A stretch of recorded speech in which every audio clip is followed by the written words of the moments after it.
Well, a good Friday morning to you. It is Glenn Clark Radio. I'm Glenn. He's Griffin. And for the first time in a long time, Stan the Fan Charles and I are together. Good to see you, sir. Good to see you. You Thanks, look tan, no, relaxed. the opposite of all of that. No? I went on a trip with a 9-year-old and a 7-year-old. Oh. Like, there's just no relax. It does not exist. I keep trying to explain that to people. So what I'm saying then is that being back at work it's makes definite, you relax. and I'm not Get kidding out of the remotely. house. It's a good thing. It's a good thing. And you're back with Griffin every day. Okay, then now you're bringing up the stresses. Now you're going the wrong direction. Everything was relaxed until you brought that up. Appreciate you coming in here and doing the show last week. It's good to see you. We got a lot to do. Committed to do 2 shows, Yeah. and I did 1 Hey, man, show. 50%. Never let it be said that I didn't do the least I could do. You'd be the greatest hitter in baseball history if you posted that average. Yeah. A lot to do on the program today. Coming up in just a guest today. Well, yes. So coming up in a few minutes, we're going to chat with North Carolina baseball coach Scott Forbes. If you're not familiar, he's on, of course, because the Orioles selected Vance Honeycutt in the first round of Did he the play MLB there? draft. He did. He did. He played at North Carolina. He was pretty good. Swung and missed a bit, but It's a great idea to have the coach on. what a thought. What a thought. Particularly during All-Star Week where there's nothing new to talk about. And we're just doing the same stuff. Later on in the program, Stan, I know you, of course, are involved with the Maryland State Athletics Hall of Fame. Yep. And this week you all made your announcement of this year's honorees. Yep. And 2 of them are going to be joining us on the program this morning. Got Mr. Joe Ehrman. I love that man. One of the more impactful humans. Probably a man for this time, if I had to be honest with you. If there was a man that could handle this moment. I know we don't want to. I know the thing we're doing right now is saying we don't want to elect old guys as president. But if it was Joe, I think I would vote for him. I think that would be the case. I watched an hour and 40 minutes roughly of that entire speech last night by President, the former president, and hopefully never again to be president. I'll be honest with you, that makes one of us. Yeah. That makes one of us that did such a thing. But also Ralph Friedgen will join us and remind me the name of the award. That he's getting the Coach's Legacy Award as part of the induction ceremony for the Maryland State Athletics Hall of Fame. And Tim Kirchin's getting the John F. Stedman Award. So we will catch up with those folks this morning. We'll do, I haven't told Griffin this, but there's no real way to do this week and the rest of baseball because there wasn't any other baseball this week. So I've got an idea. We'll hit the open, and then I've got a plan. Okay. All right. So just I might know. Yeah. stick with me, fella. You'll go places. All that coming up on the program today. Today's show brought to you by County Sports Zone. While there's no high school sports action at the moment, that doesn't mean that County Sports Zone has shuttered for the summer. They're keeping you abreast of all the latest news, commitments, coaching changes, things like that. Plus, they're both looking back on things you might have missed from this past academic year and looking ahead to the fall as well. CountySports.zone. It's proudly sponsored by your local Toyota dealer and buyatoyota.com. Do they have the latest news on the Graham Clark? Not. We're still soft. We're keeping that soft Keeping that moment. We want to keep everything. We thought that it was going to be lacrosse, but now like Scott Forbes might want to start paying attention and start sending some letters. So we're going to keep that under the radar at the moment as much as possible. I know it's a fierce battle. Oh gosh, you should, man. I got to tell you, the fact that they just keep showing up at my house, I'm like, guys, there's got to be something else to do this summer. We're down at the beach, and all of a sudden, any school that would give them there's Matt Swope, $100 scholarship for $1,000. He's watching them play wiffle ball on the beach. I'm like, Coach, we can talk another time. This isn't necessary. They're all over them watching them play wiffle ball. Well, I mean, you got to scout hard, Stan. That's the way it goes. You got to start early with somebody like that. Couple of topics that stood out this week that I'm going to run by you. Well, we'll see if we do it quickly or not. We might have to spread them out throughout the course of the show. The first, of course, this week, Stan, the report from Tom Verducci that the Orioles and the Dodgers have at the top of their wish list Tarek Skubal at the trade deadline, and that they are prioritizing Tarek Skubal With, of course, follow-up from Tom Verducci being, hey, it makes sense that it's these two teams because these two teams have the deepest systems and would be able to, send the most in order to pull it off. Varying opinions throughout the week. Some people who say, look, you don't want to pay the heavy price, but if you're getting Tarek Skubal, it's worth paying a heavy price. Other people that point out, well, he's already had Tommy John surgery and another significant elbow surgery. At this point in his career, there's no way that you can pay the elevated price that it would take to get Tarek Skubal. Where are you with the Tarek Skubal to the Orioles conversation? I just question why in the world every other starting pitcher, except for this Jackson Jobe that they've got in the minor leagues, Casey Mize, Matt Manning, Alex Faedo, they've all been flops. They've got one of the top 5 pitchers in baseball, in my estimation. I just don't understand why the Tigers I don't think the Tigers are that far away from being a good club. And the division they play in, they're certainly not dwarfed by anything, and they've got the money to pay Skubal. This year they are because of Cleveland. But to your point, do we expect that this really is the story of Cleveland for the next 3 years? Yeah, right. Yeah. But they're only 7 games behind Minnesota, and 3 or 4 games behind, or 5 games maybe behind Kansas City. In other words, I don't see them being like a cellar dweller forever. They've got a new baseball operations head. I do not see them trading Tarek Skubal. So it's interesting because the inference from Tom Verducci is we don't know yet how much of an appetite there is. Although in talking, we reached out to some of the beat writers in Detroit, and they suggested they think the Tigers are going to listen. But the suggestion, it kind of is the same from everybody. It's if you're willing to pay that. The Tigers aren't shopping Tarek Skubal. They're saying Tarek Skubal's available if you're going to give something that's going to revitalize our franchise. Yeah. And I don't remember I think it was J.P. Morosi who suggested it would be like the haul that Washington got for Juan Soto. Well, that's not going to happen. There's no world in which a team is going to pay for a pitcher and an off-injured pitcher that price. Here's the one thing that might entice them. They made a terrible decision with the previous general manager. I forget his name, the guy that they got rid of. They let him sign Javier. They let him sign Javier Baez for 5 years. So what is it, 160, $170 million? It's awful. An awful contract. And I think he's got 3 more years left on that contract. If 6-year, 140. How many? 6 and 140. So he's got 4 years left on the contract. 3 years after this year. After this year, yes. So if the Orioles were talking, say, Jackson Holiday, then you've got something. If the Tigers believe that this year's just a kind of a confluence of, a perfect storm of negativity for Jackson this year. So would you be willing to pay Jackson Holiday for Tarek Skubal? Boy, that's an awfully big get for a guy who has had arm problems. I don't know that I would. It would mark a very.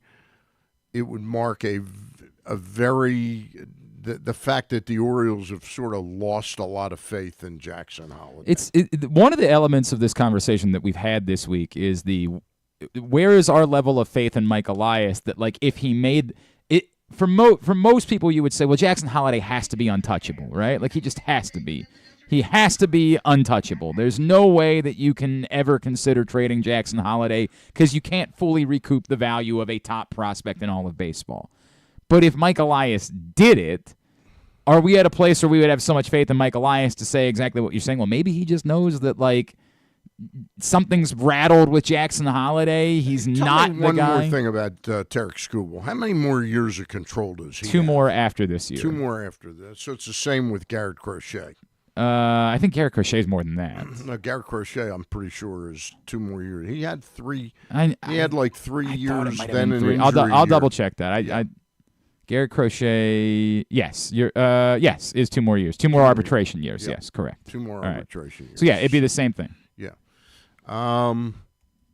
That's an awfully tough give unless you are kind of committed.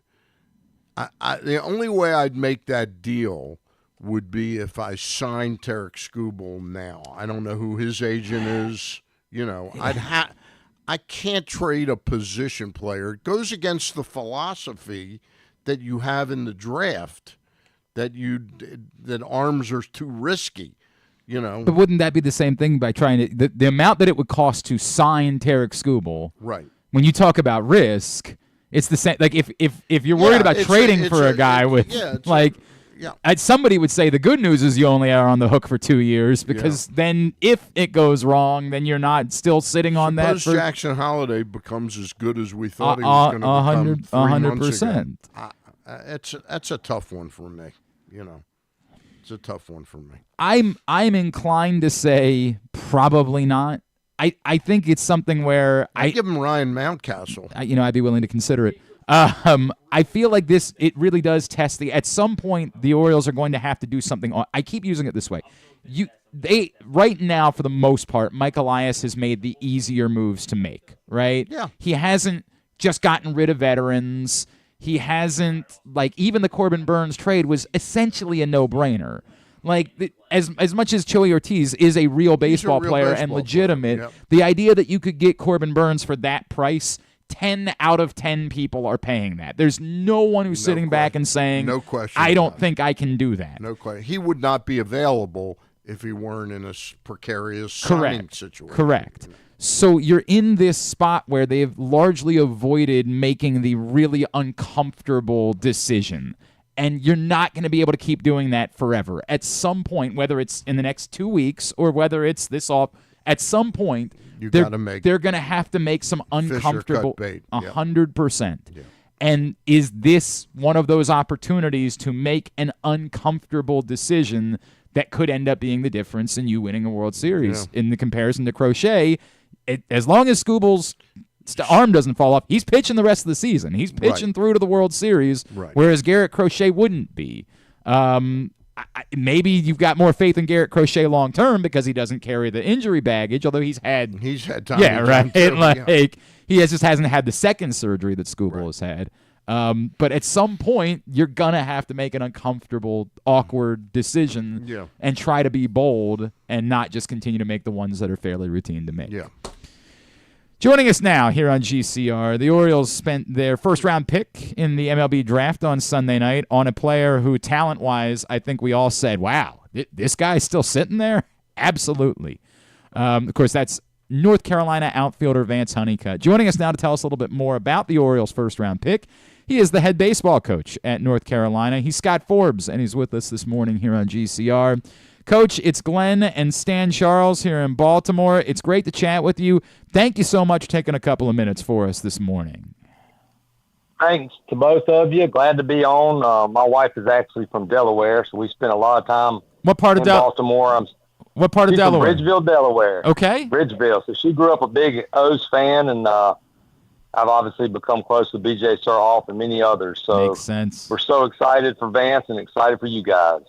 Coach, when you first saw Vance, can you sort of take me back? Your recruiting. Yeah, process. Your background, what you knew of him. Obviously, he's a legacy there at North Carolina. I'm sure there was a lot of excitement about the idea of Vance Honeycutt. Can you kind of take me through the history with you and Vance? Yeah, absolutely. You have to give credit where credit's due, and Jesse Wierzbicki is our hitting coach. He was running the camps at the time. Him and Coach Fox were at the camp, and they called me. I was on the road recruiting and just said, I really think we might want to offer this kid. He really wasn't getting a lot of attention at the time. Really, skinny kid, but fast twitch, as Coach Weir said, and he really could run. And Coach Wierzbicki just thought he could play multiple positions potentially. So we really liked him at camp, and I went to watch him play for the South Charlotte Panthers, a travel team, coached by Don Hutchison, who I really respect. And Vance was actually playing left, I think, the day I went to see him, and I liked him, and we ended up offering him. And thankfully, he chose us. I think we were the only bigger school at the time that had really offered him. But he was more of an athlete, a high school quarterback that was really just playing baseball. He wasn't one of the today's kids, that's all they play, I feel like sometimes. from age like 8 to 18, but Vance played multiple sports. Just a really good athlete. You mentioned that. I wonder if that, because obviously what everybody's talking about with Vance, of course, is unbelievable talent, but a lot of whiffs, a lot of strikeouts mixed in. Do you feel like what you just said maybe helps explain the pattern? Like the gifts are so natural that with more time just dedicated on baseball, some of that other stuff is going to continue to be cleaned up? Yeah, and there's no doubt about it. Obviously that's the swing and miss thing. That's big with the analytics, and they have it for a reason. But coaching a kid for 3 years, you see how much better he got every year. I got to see it. I got to see his work ethic. I got to see his adjustments. So with the character and makeup of Vance Honeycutt, I would just bet on him. I said going into the draft, I thought it was a bigger risk to not take him than to take him, because he can play center field today in the major leagues for any team. And I know it's a bold statement, but I've been in this league in the ACC and coached against a lot of really, really good players that were really good big leaguers and all-stars. And I've never coached a kid with these type of tools. Two-part question, Coach Forbes. Number one, arm strength. I haven't read much about that. Is he a plus arm?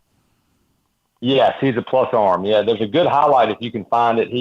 In the Super Regional, he caught a ball a guy got too far off at first, and he just threw behind him at first, and you see the carry on the ball.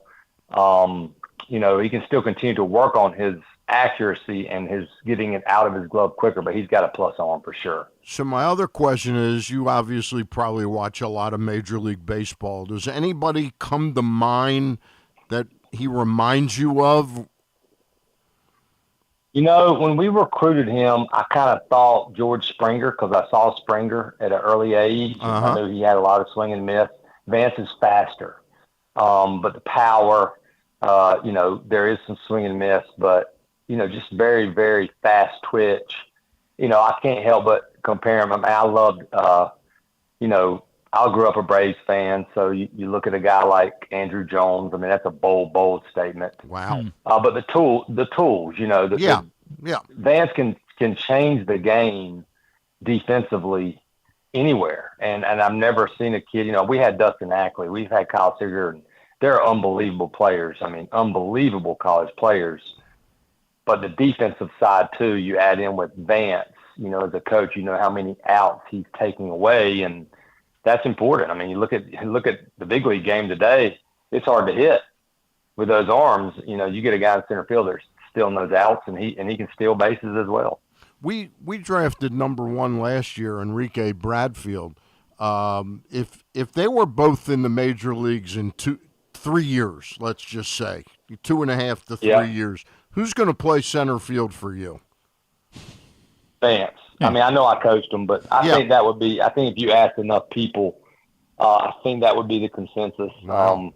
And the other thing about Vance, you guys will notice when you meet him, like you get up beside him, he's huge.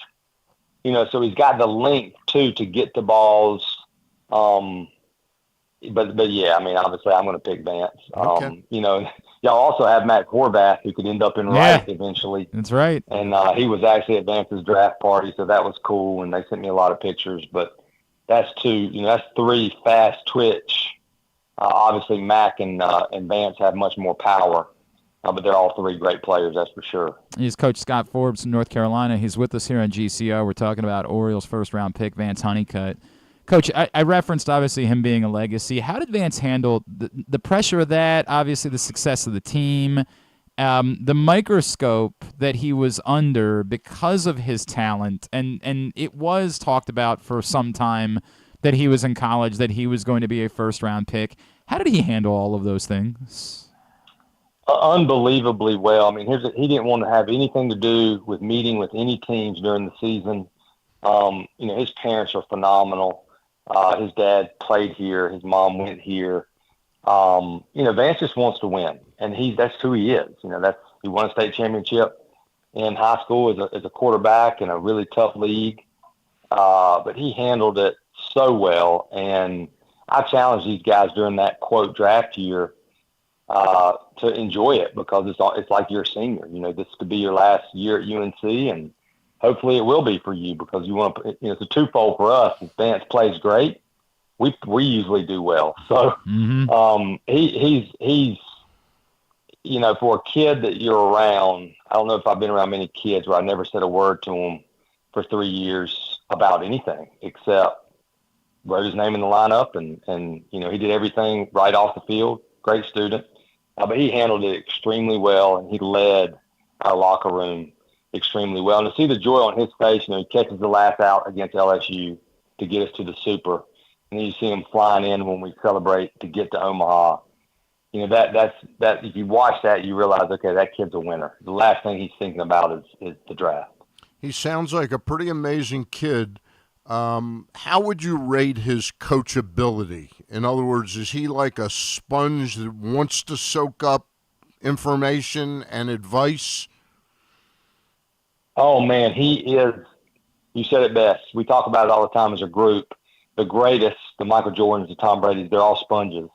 And Vance is a sponge. If anything, I have to get on Vance. Like when you work with him, he's so coachable. He also knows his strengths too as well. So he needs to remain to be a sponge, because he'll be open to anything.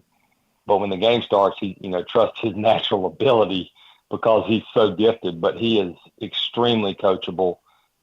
He actually worked some during the off season, with Holiday, who played in the big leagues for a long time, and Matt Holiday. We don't care. Yeah, Matt. We don't care who you work with. We just want the most out of every player. Yeah, and just open to everything, and he's also a coach on the field. Like he'll tell you what he sees, and he's the first one to say, I made a mistake there. That was stupid, and then we all move on. But y'all are getting a really special one. I'm sure you can tell it in my voice. One more thing for me with the mention of Matt Holiday. Do you think Mike Elias perhaps not consulted, but just sort of said, hey, I understand you're working with this kid. You think there's a good chance there was some communication there? I wouldn't be surprised. Our hitting coach, Jesse Wiersbicki, played for us, and then he played in the minors for the Astros, and our guys really respect him. A lot of them come back and work with him. And he's very open-minded as well. So probably between Weirs and Matt, all kinds of conversations. And Matthew Blood, who's, big in y'all's organization.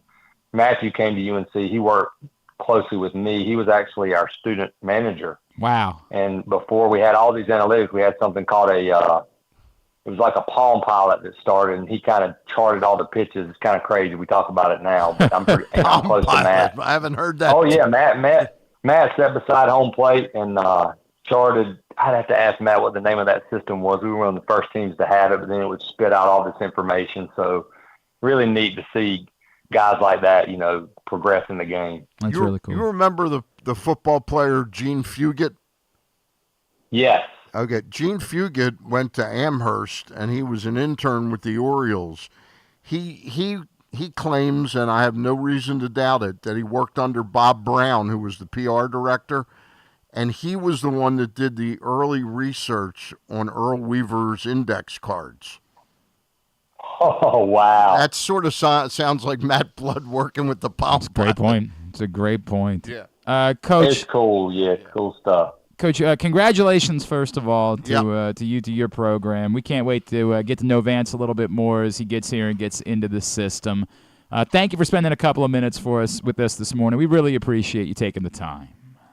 Yeah, absolutely. I plan to get to Baltimore pretty soon. Love going to ball games at that park. Look forward to seeing you then. We'll be in touch. And I'm sure Vance is going to share some of the money he's going to no doubt, right? There's going to be a donation right back to the... Yeah, make sure when y'all talk to Vance, you talk to him about that. Tell him that I'll have a QR code for him anytime he needs it. Thank you, Coach. Really appreciate it.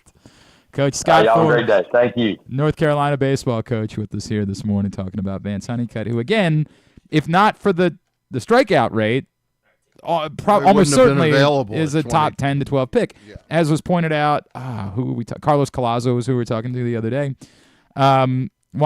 Look, Vance Honeycutt comes into this draft in the modern era with the highest strikeout rate of any college player selected in the first round. Ironically, number 2, I gave it to Griffin, and Griffin struggled with it. Number 2, very prominent player, but never played a Major League Baseball game. Kyler Murray, number 2. Kyler Murray was number 2. The only player in like the top 10 of career college strikeout rates that's found success at the major league level, Jordan Westburg. So you hope that there's like a blueprint for the Orioles and how you take someone with a college strikeout, elevated college strikeout rate, and refine that a little bit. It's interesting you mentioned Westburg because I was looking at his numbers recently, and I still love him. Yeah, but boy, I feel like we're about to say the same thing. Early in the season, he had like 31 strikeouts and 14 walks, and I looked it up a couple weeks ago because I said, "Boy, he's been striking out a lot lately." 31-3.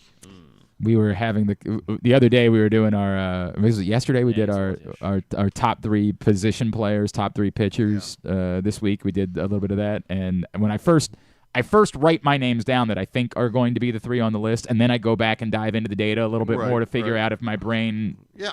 And I wrote down Jordan Westburg as second on my list, and then I went back and looked at the numbers, and I said, "Oh, that on base percentage is."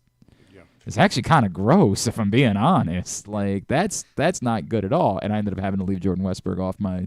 Also, this is the infuriating part.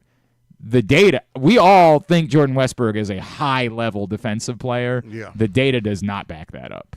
The data says he's a average to slightly below average defensive player. And I think the data struggles. Maybe it struggles with like the versatility of certain players. I do think the versatility still matters, but I don't think it struggles with the versatility. The data is not unique to if somebody plays a certain number of games that hurts the. Well, I think I guess it doesn't know how to value like this the guy value. Can play Fine, yes, the value of the versatility. I do still think is certainly is noteworthy. More than the value of the versatility is the double-edged sword of the versatility is you get what's that expression about a master of none? Oh, right. In other words, you're good at everything, master of nothing. Yeah. Right. Yeah. And I'm not saying that's the case. To me, my eyeballs, because I don't know how to read analytics on defense, but to me, he's a great second baseman and an average. Yeah, that would be a more interesting question is if they could separate by position,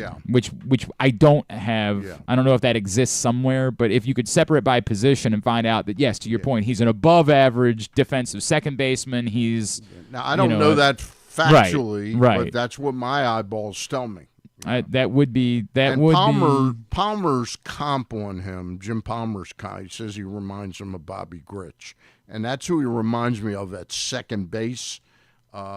He's got some tough adjustment. You know what? Yeah. Your mind's gonna be blown. It's the exact opposite. It's the exact. At third base, 5 outs above average. Right. At second base, -6. What? Wow. Okay. They say so. I guess that Trump speech last night was absolutely fantastic. Last night. 3% success rate added at third base, a -6% success rate added at second base for Jordan Westburg this season. So, yeah, that was why Jordan Westburg ended up being left off my top 3 position players for the first half of the season. Not to say I still think Jordan Westburg's a good player. And so who's your top 3? Obviously Gunnar and Rutschman. And then I went Santander third just because of the OPS. The OPS was too I think there were 5 guys that were in the conversation. Right. Those 3, Westburg and O'Hearn, were the 5 guys that you could consider. O'Hearn would be, But O'Hearn being too much. Where would Mountcastle be? At 6th, probably after that. But I think there's a drop off after the. I think those 5 you would say are having plus seasons to this point, and then everybody else is. Mountcastle is probably the best of the next group, but that's a fairly low bar. The next group is largely not. Other than Heston Kjerstad at an extraordinarily small sample size would be plus. Yeah. But it's an extraordinarily small sample size. Mateo at a point would have been in the top group, but he's fallen out of that. Luke makes a great point. He hasn't been the same since that concussion. I hadn't really done any math on that maybe being the date. I hadn't. He's been very sort of, okay, but he was really driving the ball and really an important part of that offense. And, in 22... Griffin, can you look up what the date of that was? Because I know it was a Sunday. Yeah, it was like afternoon mid-June. game. I'll find it. And the year 22, when they really started playing well, he was a real spark plug for about 5 or 6 weeks. Yes. And then he fell back off, and they didn't play as well. Well, and similar last year at the beginning. Now, the team still maintained, but a year ago, he started the season incredibly well, and then by June, he was kind of a pumpkin again. And unfortunately, he's kind of turned back into a pumpkin this year. I'm trying to pull up his splits. So since June 11th is when he came back. June 11th. What day did he get hurt? June 2nd. Yeah, June 2nd. Because he only had one at bat. And what are his numbers since June I'm 11th? I'm doing that right now. Yeah. All right, hang on a second. This is the annoying part about I bet he's under 200 since then. I believe it. It's been rough. Yeah. Sorry. Fangraphs is so annoying because their date range goes back to you have to manually move it from 2002. It's really annoying. He's batting .214 since June 11th. Since June 11th. Okay. And what was he batting? All right, so he was batting 266, 270. He was batting .246, OPSing at 741 on June 2nd. And then from June 11th forward, what's his OPS? His OPS is the same thing. Like, he's just gotta drag stuff around here. Hold on. Maybe isn't as dramatic as the numbers could be, but there does appear to be at least, there's certainly been a drop-off since his return. There's no doubt about that. 593 OPS. That's a pretty notable drop-off. That's that's nearly 150 points. Yeah, that's a significant drop-off. His on base is 236. What was he on base before the injury? On base on June 2nd was 294. Which isn't great, but it's a significant drop-off. What was his highest on-base percentage of the season? Do you have the game log? Yeah, 302 on May 26th, 309 on May 23rd. He was up to at the beginning of May when it looked like it was like, oh, May's this month. He was up to 340. Yeah, there you go. Right, and in those moments, Jorge Mateo is on the plus side, and you're like, this isn't. He's a guy that your eyeballs see a lot of the same things. The athleticism that Juan Samuel had when he was a star player with the Phillies. And Juan Samuel had about an 18, 19-year career. He played for a bunch of teams. But he's not that level because he never gets on base enough. Well, with the caveat for Jorge Mateo being you're still not in a place where you want to come for his roster spot because the couple of skills that he has that others don't, you still think could be beneficial to a team that's trying to win a World Series. No question about it. It's the opposite, of course, being the conversation right now about Ramon Urias and Kobe Mayo, which is how do you continue to justify Ramon Urias' roster spot when Kobe Mayo is sitting there. And that's getting back to that awkward decisions that we're talking about that I get it. Ramon Urias is a professional baseball. We all agree that Ramon Urias is a major league baseball player. He's a great bridge player. When you're building that bridge from going from bad to good. Yes. And now you want to be great. Right. And you're playing this player and he just there's too many empty at-bats to me. Correct. Yeah. That's where we are. And again, like the last moment where it looked like Ramon Urias' roster spot was in jeopardy, he ends up going on a 2-week it's interesting about Mateo. It's not like he gets 3 hits a game when he has a big game, but he gets big hits now and again when he has a good game. He hits a home run occasionally, and he gets a triple. But he doesn't have the consistency you'd like. No. But he's still a plus player on the team. In other words, if I'm dropping one of the two players, it's going to be Urias. Yes, correct. Agreed. Yeah. Agreed. We're in complete agreement.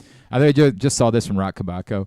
Per stats, the Orioles are 58-38 at the break despite having 2 5-game losing streaks. The only other team in MLB history to be 20 or more games over 500 at the break despite having 2 separate 5-game or more losing streaks was... 1983 Orioles? No, who did, of course, famously have 3 7-game losing streaks. 2 7-game losing streaks in the season. I thought it was 3 earlier in the year. Why did I think it was 3? I went back, it's 2. 2, okay. Yeah. No? Who? It's the 1979 Orioles, Wow. who were 59-31 at the break, despite having two separate 5 or more game losing streaks. Of course, famously, should have won the World Series against the Pirates, but it's a conversation for another day. I've answered one phone call in Pittsburgh in my life. It's still. And I was staying over. My friend David Rubenstein lived in Pittsburgh. David Rubenstein. Not David Rubenstein, the owner of the Orioles. Okay. This is David Rubenstein, my friend. Yes. And he wasn't home, and I was at his house. I was up there for the World Series, and I answered the phone. I said, David Rubenstein's house. And the guy was a good friend of David's. He goes, I've got one word to say to you. 1968. And I go, okay, if you say so, And we didn't win another game. Yep. We were ahead 3-1. And that effing whistle. I wasn't even alive, and I know I hate that whistle. Yeah. Like I know that much. I know that you won't pay. Remember his wife? Yeah. She was the one. 100%. Not an attractive woman either. It's funny because I didn't know that, but as I was learning my history over the years, I went and did a little research in that department, and you're right. You're absolutely Omar right. Moreno, he was a great defensive center. Now, so what you're saying is if they had a child, they could be a good quarterback. Remember, we did that research, and that was the way that it worked. All right, when we come back in, I did pull up Vance Honeycutt's throw. You got it? I was late getting it, so I didn't play it right away. But people saw it. No, I haven't played it yet. Was it pretty good?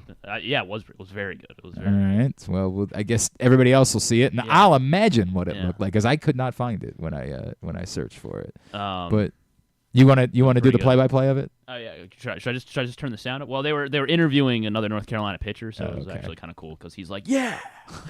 Yes. All right, that's pretty good. That's pretty good. But yeah, thanks ESPN with the very good, very good. All right, Stan, you just did one show this week.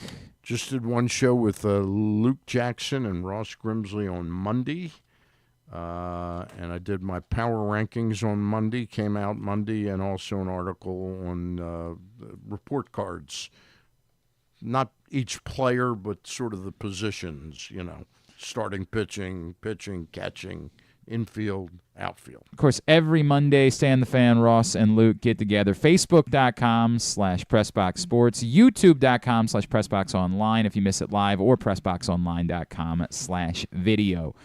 As I mentioned, when we come back in, we are going to be talking to a couple of the honorees that will be part of this year's Maryland State Athletic Hall of Fame class, including one of the truly good guys and great Baltimore Colts, Joe Ehrman, will join us next. That's on the way. It's Glenn Clark Radio. Frederick Keys baseball is back. With 30 more home games beginning on July 2nd, the Keys are excited to welcome you back to Nimio Field at Harry Grove Stadium. We want to see you there. Countless promotions will be on display every game, with it ranging from Tap House Tuesdays to Firework Fridays and everything in between. For more information or to buy tickets, call 301-815-9939 or visit FrederickKeys.com today. The ultimate fan experience awaits you at Sports and Social Maryland. See how we're raising the sports bar with our massive 100-foot media wall featuring 40 HD TVs and a 47-foot big screen. Bet on your favorite teams and this year's biggest events at the FanDuel Sportsbook while enjoying your favorite beers and cocktails, plus our delicious takes on bar food classics. Visit Sports and Social at Live Casino and Hotel Maryland at Arundel Mills. Must be 21. Gambling problem? Call 1-800-GAMBLER. Driving in Maryland? Did you know an Easy Pass from DriveEasyMD.com can save you time and money? Of course you did, because you are a thrifty driver. An antenna reads your Easy Pass transponder and automatically deducts the toll from your Easy Pass account. Learn more at DriveEasyMD.com. Hagerstown, Maryland, a snapshot of American history that dates back centuries. Today, the roots of the city expand with another historical moment, the grand opening of Meredith Park, Hagerstown's new event stadium and home to the Atlantic League Flying Boxcars. Experience the energy, culture, and adventure. Plan your getaway today at America's newest and most innovative ballpark. You're welcome in Hagerstown, Maryland. Visit Hagerstown.com. Treat yourself and taste the Baltimore tradition that is the legendary Costas Inn. Hey, it's Stan the Fan Charles. For over 50 years, the Costas Inn has been a Baltimore original, dishing out their legendary fat, delicious, award-winning crab cakes and steamed crabs. It's crab season, so sit back and crack some crabs while watching the Birds pursue another divisional title on Costas' 15 TVs. On Monday night, the Costas Inn offers their half-pound jumbo lump crab cake with 2 sides for under $30. So head on down to the Costas Inn today at 4100 North Point Boulevard or visit them at costasinn.com. There he is, Agent 00 Chicken. Nothing can keep him from Royal Farms Chicken Palooza. Because right now, he can get a 3-piece world-famous chicken box for just $8 with a portion of each sale donated to a local charity. Plus, register to win world-famous chicken for a year. Come to Royal Farms Chicken Palooza. It's a real thriller, but it's only for a limited time. Real fresh, real fast. Royal Farms. The Toyota Tacoma comes in a range of models and trim lines, so you can choose the perfect Tacoma to reflect your unique personality and driving habits. Check out buyatoyota.com for deals on new Tacomas from your local Toyota dealer today. Gambling can be a fun and entertaining experience, but there are risks involved. If you're planning on betting on the game at the casino or on your phone or computer, know your limit, stay within it. Set a budget and a time to stop. Remember, gambling isn't a financial solution, and it doesn't mix well with alcohol or drugs. Know the risks and have a plan before you begin gambling. For free and confidential services, call 1-800-GAMBLER 24/7 or go to helpmygamblingproblem.org. Escape to Ocean City, Maryland, and discover a place that just feels lighter, where every day feels like Saturday and French fries are a food group, where flip-flops are always in fashion and seafood is always in season, where the boardwalk is bustling and the beach is right outside your door, where you can rise with the tide and feel like a kid again. Ocean City, Maryland, somewhere to smile about. Book your trip at OCOcean.com. Coming back in here with Glenn and the other guy, Garrett, whatever his name is. You know who they are. All right, back in here on GCR as we continue along on a Friday edition of the program. Stan, we are about to chat with a couple of this year's members or this year's honorees for the Maryland State Athletic Hall of Fame. I know this is something that is very near and dear to your heart. Yeah, I'm a member of the nominating committee, and our group works pretty hard at it. And it's not an easy job, but it's a fun job. I was asked to MC, which means I worked for free. Yesterday, I emceed the We've all press done plenty of those. Yeah. The press conference yesterday down at the Babe Ruth Museum, and we announced all the inductees for the public. Tickets go on sale August 1st, and you can go to the website, which is MD SAHOF.com, which stands for Maryland State Athletic Hall of Fame, MDSAHOF.com. And this year's honorees, we're going to chat in a minute with Joe Ehrman. Later on this morning, Ralph Friedgen, who again, I'm so sorry. Remind me the name of the award for Ralph. Ralph Friedgen got the Coach's Legacy. It's a second year, I think, we've had a Coach's Legacy Award. Tim Kirchin, the John F. Stedman Award. And then the other members of this year's class, Kyle Beckerman, of course, the soccer player, played for the U.S. national team. He's now the coach at, is it Utah Valley, I believe, is where he's coaching. Yep. I'm a Kyle Crofton native. I'm a Kyle Beckerman guy. He's a great dude. He was a great player. The great Al Bumbry, the B, of course, as well as Michael Burnett, longtime lacrosse player, played at North Carolina.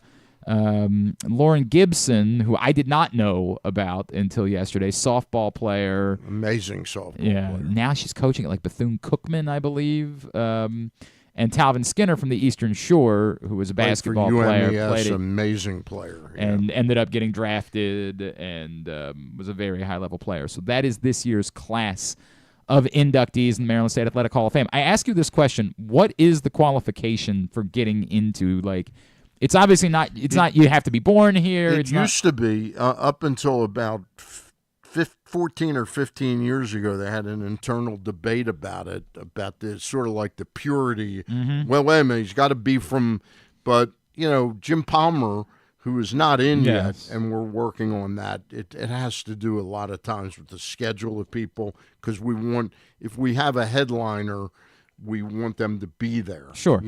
So Jim Palmer has worked in Baltimore. He could get in the Hall of Fame like Scott Garceau did for announcing. Arguably longer than some people He's that been are here like 40 years, 45 years. Maybe 50 years. Yeah, 60, at this point, right? Yeah. 30, 55 years. Yeah. So about 15 years ago, they said, hey, we're depriving ourselves. Can you imagine Brooks Robinson couldn't be in the Met, but he is, because they changed that. So that's the basic qualifications. Well, as we mentioned, we're going to chat with a couple of this year's honorees. And speaking of, our first one is not a Baltimore, a Maryland native, but someone From who's Buffalo, New York, whose impact in our community has been overwhelming, and frankly, his impact on the world. Hell of a football player, obviously, but the impact he's made as a human goes dramatically further than that. Yep. He is legendary Baltimore Colt, the great Joe Ehrman, and he is with us this morning here on GCR. Joe, it's Glenn and Stan the Fan Charles here in Baltimore. It's great to chat with you. Thank you for taking a couple of minutes for us. Oh, Glenn and Stan, great to be with you. I appreciate all you do for Buffalo sports or for Maryland sports and the work you do. So glad to be with you. Joe, it's been a long while since we've talked. I guess I lost track of you during the COVID years, but always very fond of you as a player and, of course, the off-the-field work. And I start with the question, in your life, what's the balance? Are you more proud of what you accomplished off the field? And I very rarely am asking an athlete that, or what you accomplished on the field. Well, much more proud of what I accomplished off the field.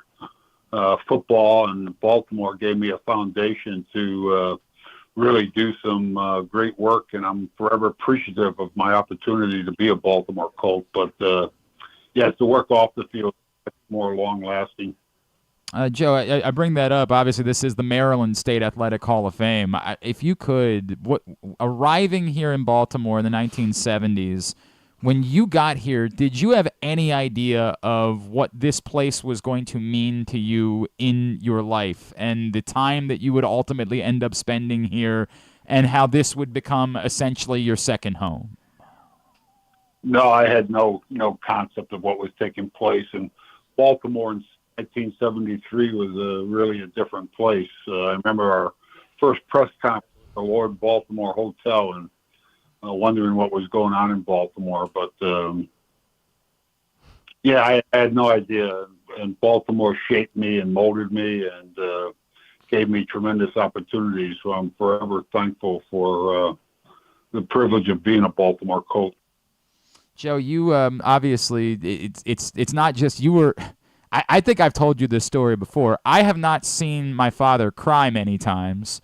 You spoke at his church years ago, and you brought Lenny with you, and the two of you gathered in a circle and put your arms around a group of men, and my father was one of them, and you were praying with them, and I watched my father weep. I mean, weep in that moment. The impact that you all were able to have and the beloved nature, the romance that was shared between that group of men and this city, can you put that into words, what it has meant to you in your life?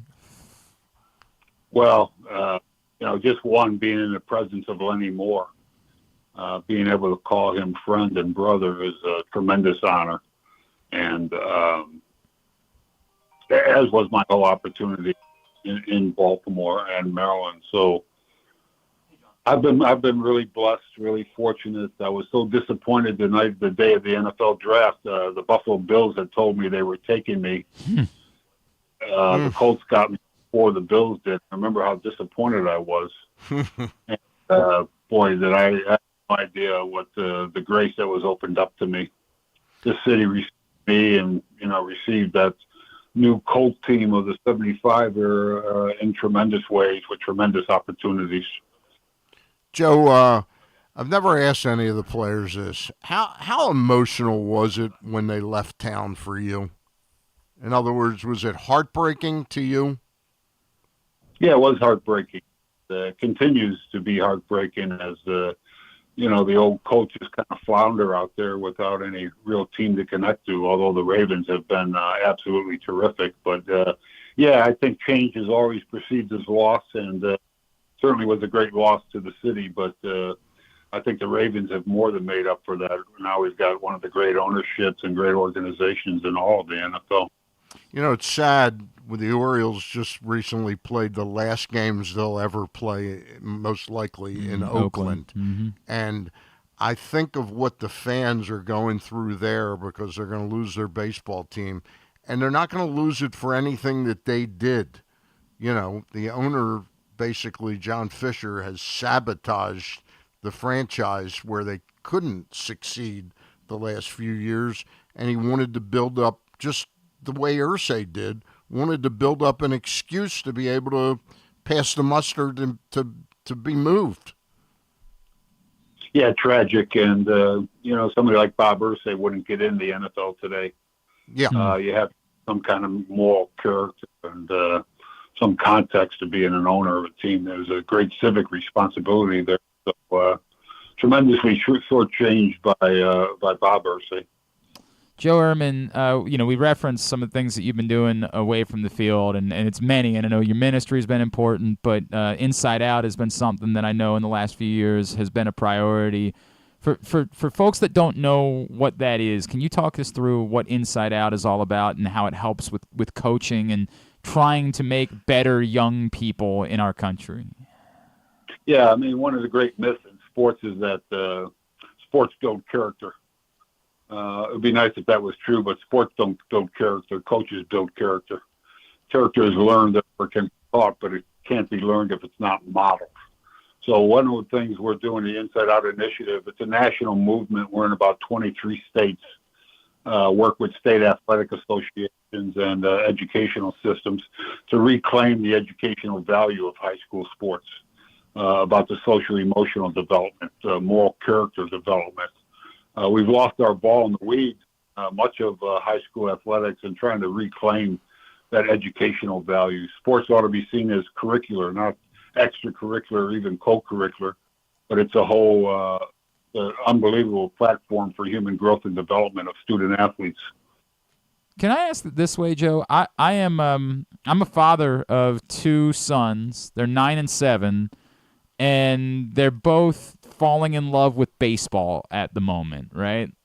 What's a piece of advice that you could offer me as a dad about both nurturing their interest in sports but trying to keep them grounded and prioritizing what matters?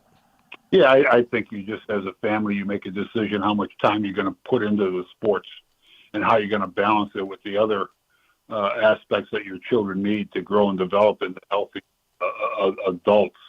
So I think, that father-son thing is tricky. And I think your challenge is, and all of us as dads and as men, is to be as healthy and whole as we can. And that'll keep us from getting off the well-proven path of sports just as a recreational, educational thing. Your children are not going to go into Major League Baseball. Not going to happen. I mean, the odds are so slim there. You just crushed. I mean, I was cashing the checks and everything. No, I know exactly what you mean. I promise you. Yeah. But what a way to grow a relationship, dads and sons enjoying sports together, and you can do that for a lifetime. So I just find that you got to be as healthy as you can be. Joe, I had the great pleasure when I lost my gig in sports talk in Baltimore in 1999 or 2000, around then. My wife had a job in Durham, North Carolina, working at Duke University, and we moved to Durham, and I lived down there for 4 or 5 years. I got to go to Coach K's press conferences, and he used to always talk about, what parents ask their kids when they get off the baseball diamond, how'd you do today? Not did you have fun? And I always thought that was such a small but brilliant observation as to what the import of sports should be. Oh, exactly right. Playing with 9 and 7-year-olds, we want to keep them in sports and athletics as long as their entire life. It really needs to be about enjoyment. Young youth, you don't have to prove your manhood or masculinity through sports. So I think it's critical to learn to feed your kids correctly, because how did you do? You win, lost, or how many hits did you get, as opposed to what kind of teammate were you? Did you have fun? Tell me one fun thing that happened during the game today. Yep. Yeah. That's great. Hey, the event is November 21st. And if you're interested in buying tickets out there, and we'll go over again all the nominees, and we're also going to have former Maryland football coach Ralph Friedgen on in a few minutes. But go to the website, MD SAHOF, Maryland State Athletic Hall of Fame.com, MDSAHOF.com. November 21st. Joe Ehrman will be there. Joe, you're going to write a rip-roaring speech? I don't know what the context for that will be, but I'll certainly give my gratitude to all the people that helped me get to this place, and just the incredible sports scene of Maryland athletics. And there'll be a lot of people that'll be looking to give some gratitude towards you. Yep. Joe Ehrman. Very well deserved. And I can say I was on the nominating committee, and Joe, I brought up, everybody knew you as a player, and I brought up, and it seemed like a lot of the nominating committee, and we voted on it, were aware of what you did off the field, but it was very significant in you gaining entry into the Maryland State Athletic Hall of Fame. Yeah. Again, I attribute that to the fans and the opportunities given me to grow as a person here in Baltimore. So made some wonderful friends along the way. I'm very pleased to be with you two today. Joe, really appreciate you as always. Thank you for taking the time for us this morning. We'll see you in November, all right? Absolutely. Look forward to it. The great Joe Ehrman, of course, one of the more special individuals that I've ever come across, and someone who will stir your soul when you have a conversation with him. He is a special human being. There's no question about that. But I thought I was like sort of bringing up something nobody else in the room knew. Oh yeah, so he did the inside out coaching and the door and all. They all knew it. Like yes, and that's kind of why he was not taking anything away from him as a player. Right. But that really was what won everybody over. Hey, it's high time to get Joe Ehrman in. Appreciate him spending a couple of minutes with us. And yes, as Stan pointed out, Ralph Friedgen will join us in a few minutes as well. Stan, just while we have a minute here, Ralph's at 11:15, right? Yeah. There were two other topics this week that we discussed on the show that were baseball related. One being the sudden push led by Shohei Ohtani for MLB players to be able to compete in the 2028 Olympics, which seems extraordinarily unlikely. And Major League Baseball essentially tried to get ahead of it years ago when they did the World Baseball Classic and tried to say, well, we'll give you something. Yeah, but we'll do it on our terms. Right. It's not going to be in the middle of the year. We're not going to shut the season down. I am more convinced that shutting the season down wouldn't even work. You can't add that many innings that the pitchers would be pitching. It would have to be that you would have to agree to chop the season down by a few games, and I just don't see baseball doing it. I would say that if there's someone that would be a good representative to try to create the push, there's none better than Shohei Ohtani, right? And if he can get a group of players to really... See, he's got enough money that he let his interpreter... embezzle. How much was that? I don't remember what the number was, but yes, it was overwhelming. I don't think the Olympics are going to be the end all be all.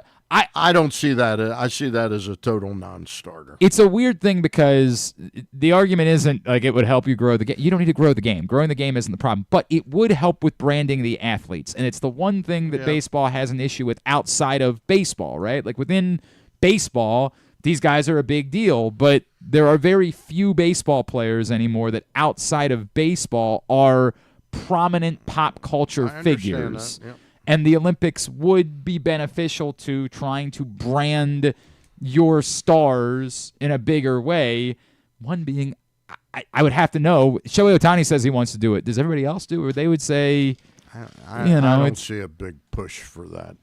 I really don't. I think the World Baseball Classic does enough of that, I understand what you're saying. It's a unique platform. Right, the World Baseball Classic won't help in the branding just because it's not it's a baseball event, right? Like you have to be a baseball fan to care about the World Baseball Classic.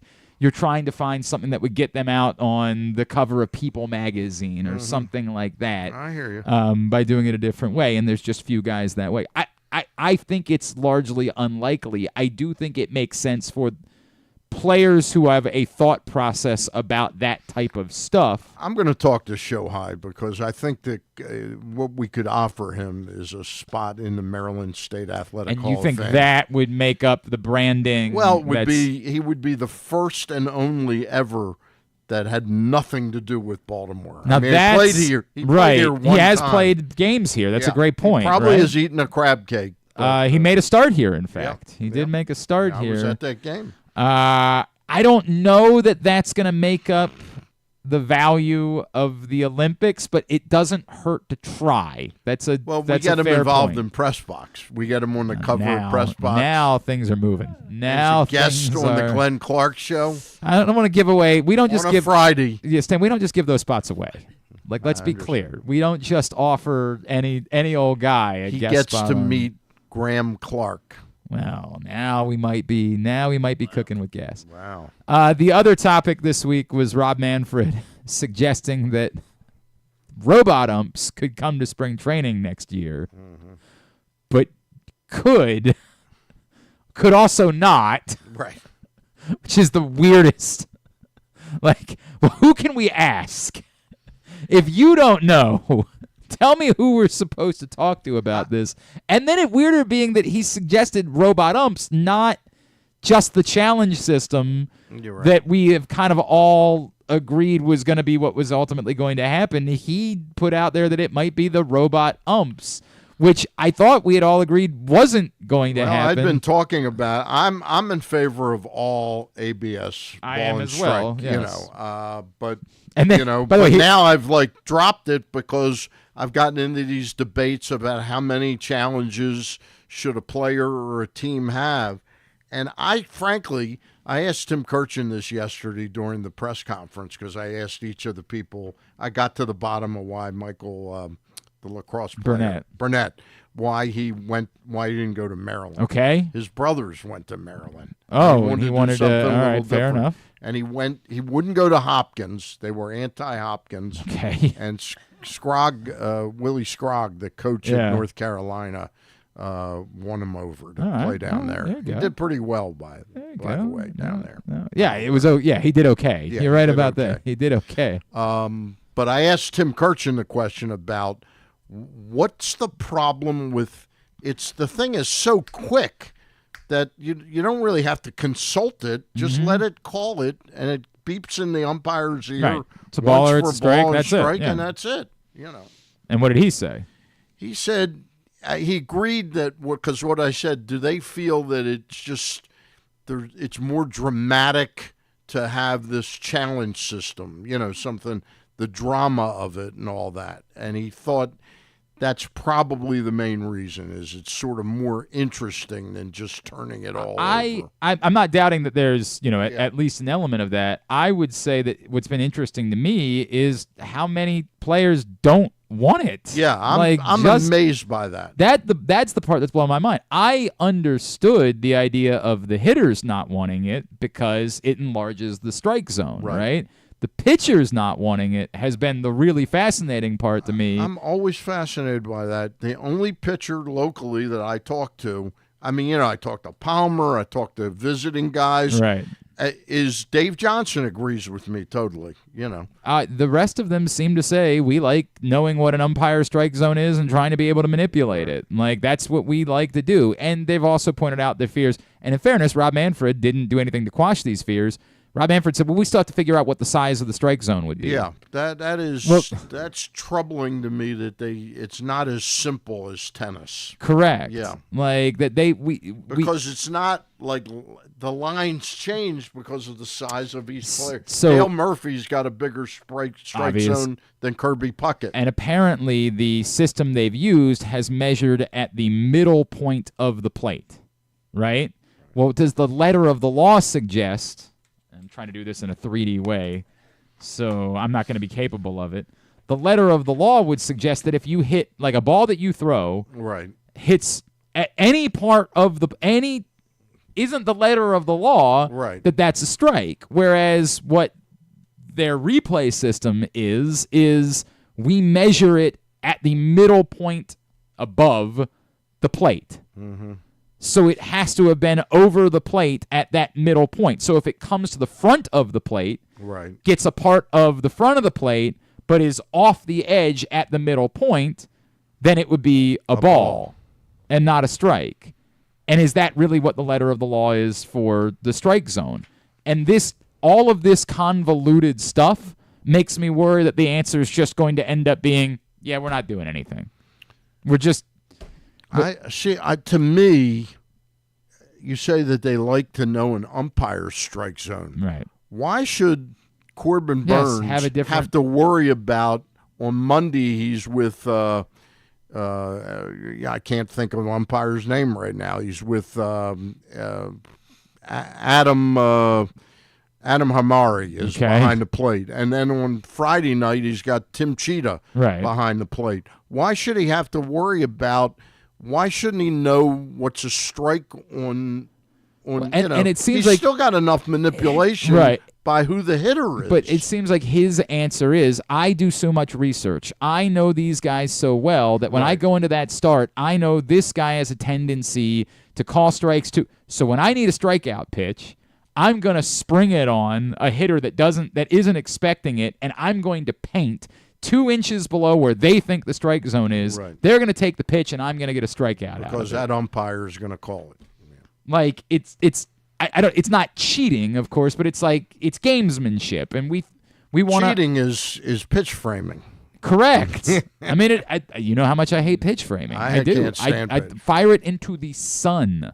Yeah. I would like it. Make it illegal. That I swear to God, Stan, if what they said tomorrow is if you do that stuff, you're getting tossed out of the game, I would stand up and cheer, right? Like, I would I would never be happier than to get rid of pitch framing altogether because it sucks. It's stupid, and we've just accepted it in the same way. I am every time these conversations, the fact that we feel no closer to, if he comes out and says, we think we're really close. We are still working out a couple of the kinks of the system, but everybody seems to be in agreement that it's a challenge system. That's what we're going to do. We're just working out the number of like if he gave you we are moving in the direction we feel like, but we never get that. We continue to get like sleight of hand whenever the conversation comes up. And it worries me that the answer ultimately ends up being like the pass interference thing in football, where we can't figure it out. Yeah, we tried it.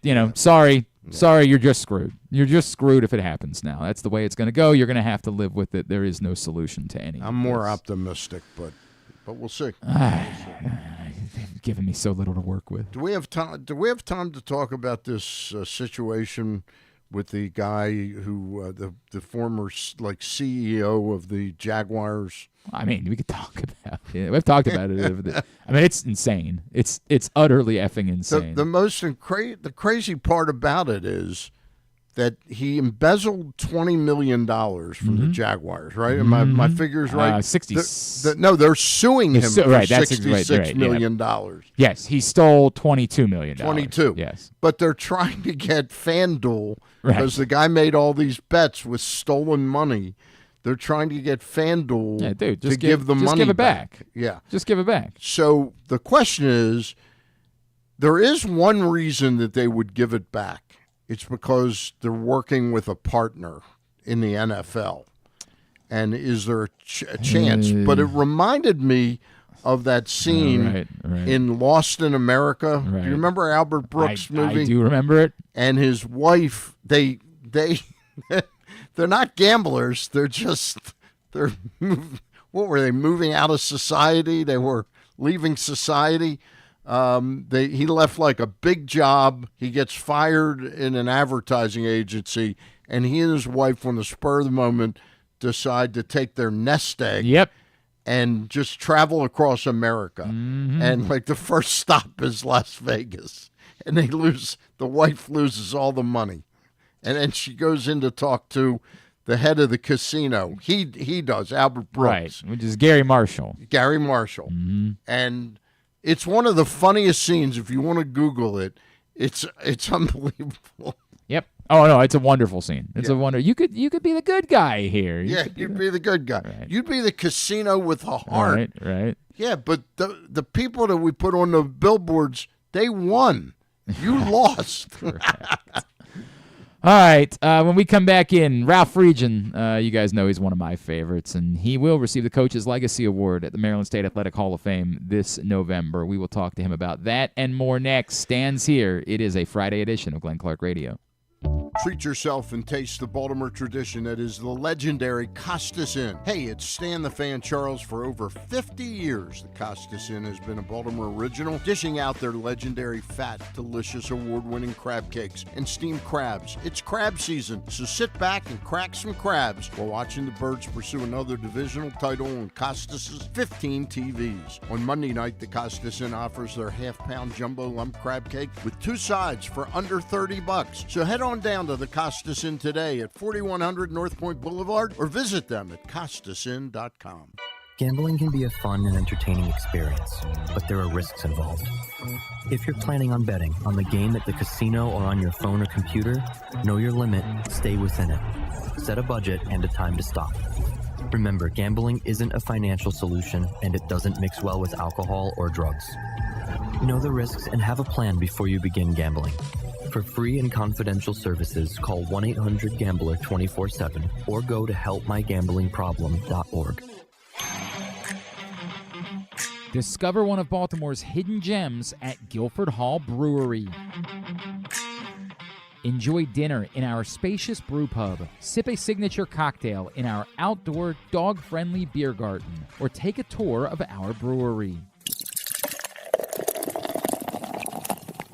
Discover your new favorite local craft beer. From crisp lagers to hoppy ales, there's something for everyone to enjoy. Pair your brew with delicious appetizers and entrees. There are options for the whole family, but you have to try our fan-favorite giant pretzel. Guilford Hall Brewery, where every sip is a celebration. Visit us online at guilfordhall.com. Make the most out of every day in your Toyota RAV4. Available in hybrid or gas-only models. A RAV4 can get you where you want to go in style. Check out buyatoyota.com for deals on new RAV4s from your local Toyota dealer today. The drug scene in Maryland is changing. Fentanyl and xylazine are being added to street drugs, and you may not even know it. Xylazine is not even intended for humans, and fentanyl is an opioid 50 times stronger than heroin, and contributed to over 80% of overdose deaths in our state. Anyone who uses drugs, even occasionally, is at risk of overdose. To learn more, visit stopoverdose.maryland.gov or call or text 988. There he is, Agent 00 Chicken. Nothing can keep him from Royal Farms Chicken Palooza. Because right now, he can get a 3-piece world-famous chicken box for just $8 with a portion of each sale donated to a local charity. Plus, register to win world-famous chicken for a year. Come to Royal Farms Chicken Palooza. It's a real thriller, but it's only for a limited time. Real fresh, real fast. Royal Farms. The latest edition of Press Box is available now, and on the cover, Glenn Clark and Stan the Fan Charles sit down for a sports conversation with Maryland Governor Wes Moore, discussing the Orioles and Ravens stadium leases, the future of horse racing in Maryland, and how his own football career at Johns Hopkins shaped him as a leader. This is also our annual travel issue with information about sports tourism opportunities in Maryland for your family to take advantage of throughout the summer. Press Box is available for free at over 500 locations throughout the region, including 60 Royal Farm stores. Or you can read the entire issue at PressBoxOnline.com, where you can find great betting advice and the best daily coverage of the O's, Ravens, and Terps. One of the things that's definitely wrong with this country is that this dude still has a job somehow, some way. Glenn Clark. Back in here on GCR as we continue along on a Friday edition of the program. Today's show brought to you by Live Casino and Hotel Maryland. You, of course, know that Sports and Social is always the best place to watch all of the big events, but on top of that, right now, Live Rewards members have the opportunity to earn discounts on cash and credit purchases at the casino. Join the Live Casino Rewards Club online or in person at Live today. See complete details at livecasinohotel.com. Orioles and Rangers get the second half underway starting tonight down in Arlington. The Orioles did announce yesterday that it would be Corbin Burns, Grayson Rodriguez, Dean Kramer. 1, 2, 3 to start the second half of the season. The Rangers announced today that they'll counter with Eovaldi, Scherzer, and Heaney this weekend. And obviously in that, wonder if any of those guys might also be trade targets of the Baltimore Orioles at the deadline, as the Rangers currently sit 7 games out of a playoff spot in the American League. So that's what's going on this weekend down in Arlington. We have been talking this morning about this week's announcement of the class for the Maryland State Athletics Hall of Fame. And our next guest, who you guys know is one of my favorite human beings, is going to be receiving the Coach's Legacy Award as part of this year's class that will be celebrated in November. He, of course, the man that has done more for Maryland football than just about anyone in the history of the program. He is Coach Ralph Friedgen, and he is back with us now here on GCR. Coach, it's Glenn. Stan the Fan Charles is here with me in studio this morning. It's always great to chat with you, my friend. Thank you for taking a couple of minutes for us. It's good to talk to you, Glenn. Coach, Maryland is a place that I know means it's not, the university, obviously, from your days as a player to an assistant to being the coach. But I also know, because whenever you and I talk, you talk about the relationships and the people that you knew. Being recognized by the Maryland State Athletics Hall of Fame, what uniquely does that mean to you? Well, to me, it's a great honor. Really wasn't expecting it. I'm really kind of humbled by it, and looking forward to going up there. I got this severe case of neuropathy, and I don't move around very good right now, but I am looking forward to going up there. I think I'm going to make it a week, because I think we have the 84 team reunion. Oh, wow. The previous week, and that was, of course, the team that came back and beat Miami, and also came back and beat Tennessee in the Sun Bowl. So that's a good bunch of guys that I have a reunion every year with, and in fact, they're going to come down in October, and we're going to go fishing. So that team is very dear to me. So I'll be up for that, and then I'm just going to stay the week. And Thursday, I think, is the Hall of Fame thing. So I'm looking forward to that. Yeah, it's Thursday, November 21st. And again, you can go to MDSAHOF.com to look for tickets. They're not on sale until August 1st. It's going to be packed that night because it's a really great class of folks going in. Ralph Friedgen, of course, long overdue to be a part of this group. And that's one of the things we talked about, Ralph, when I'm on the nominating committee, was the overdue nature of this. And I'm glad to hear it's impactful for you to get this award. Well, I've been out of it for a while. Remember you it's an emotional thing when we talk about you up here. Coach, if I could, because you and I have never actually even talked about the original path, right? Like, how did you end up playing at Maryland to begin with? Like, why if we go back to that moment, why did this become the place for you that ultimately became so important over the years? Well, Tom Nugent was the coach who recruited me. And actually, Lee Corso was the coach that recruited me. Wow.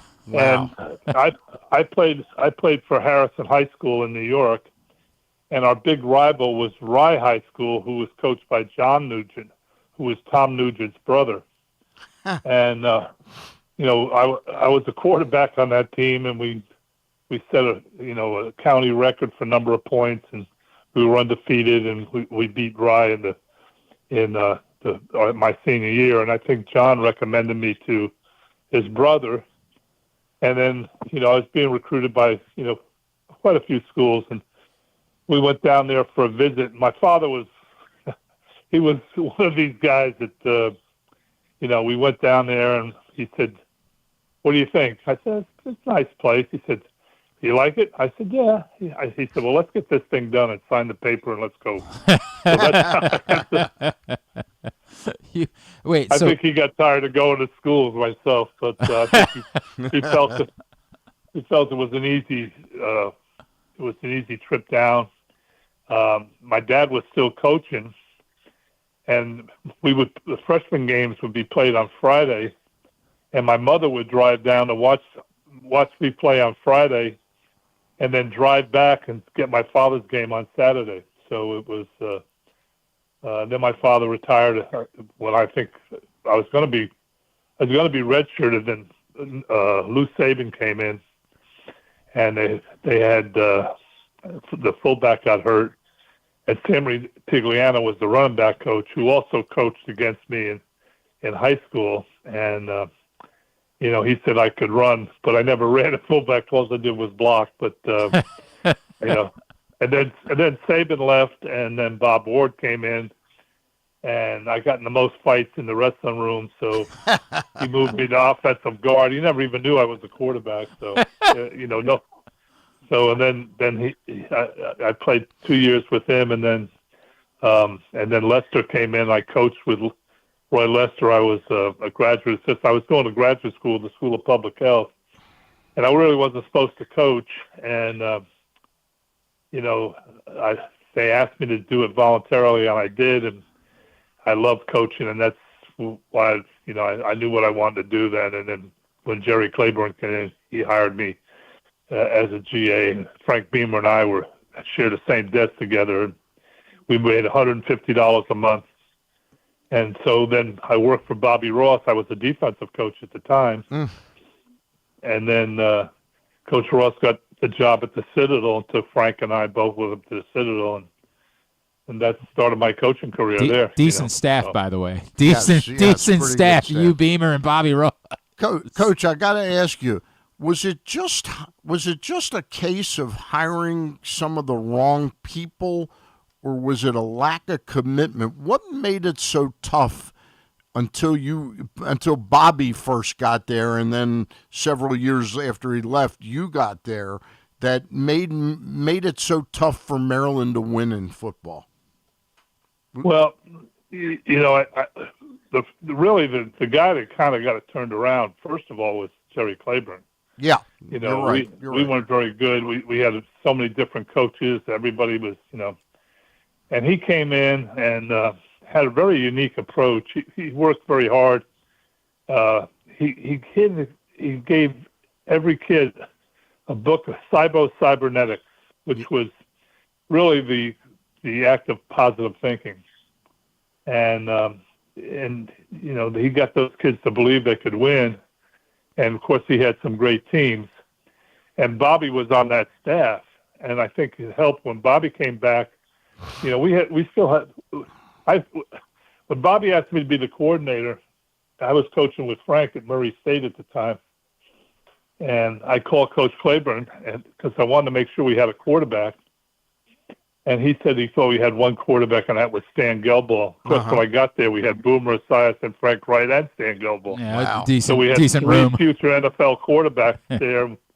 We had a very good offensive line. We had a lot of good players, and we had a very good year in '82, and then we won the conference championship in 83, 84, and 85.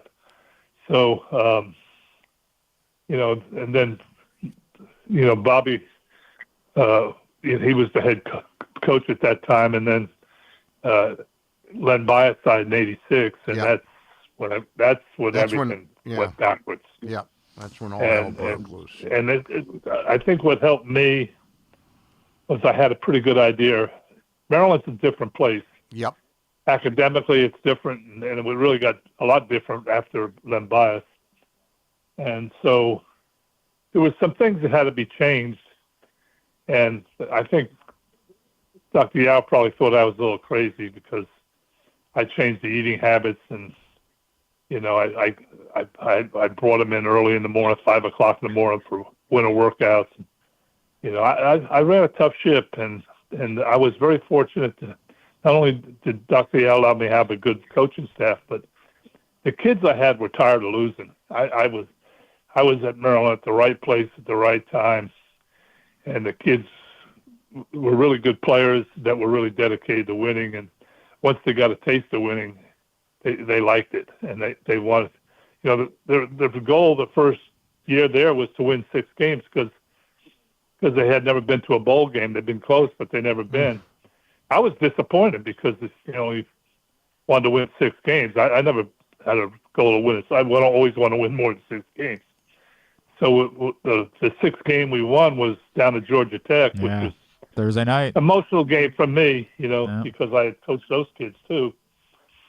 So, I told them after that game we need to change our goals. We need to think about winning the conference championship, and we went in and did that. So that was a very rewarding year, and I feel like I was really blessed.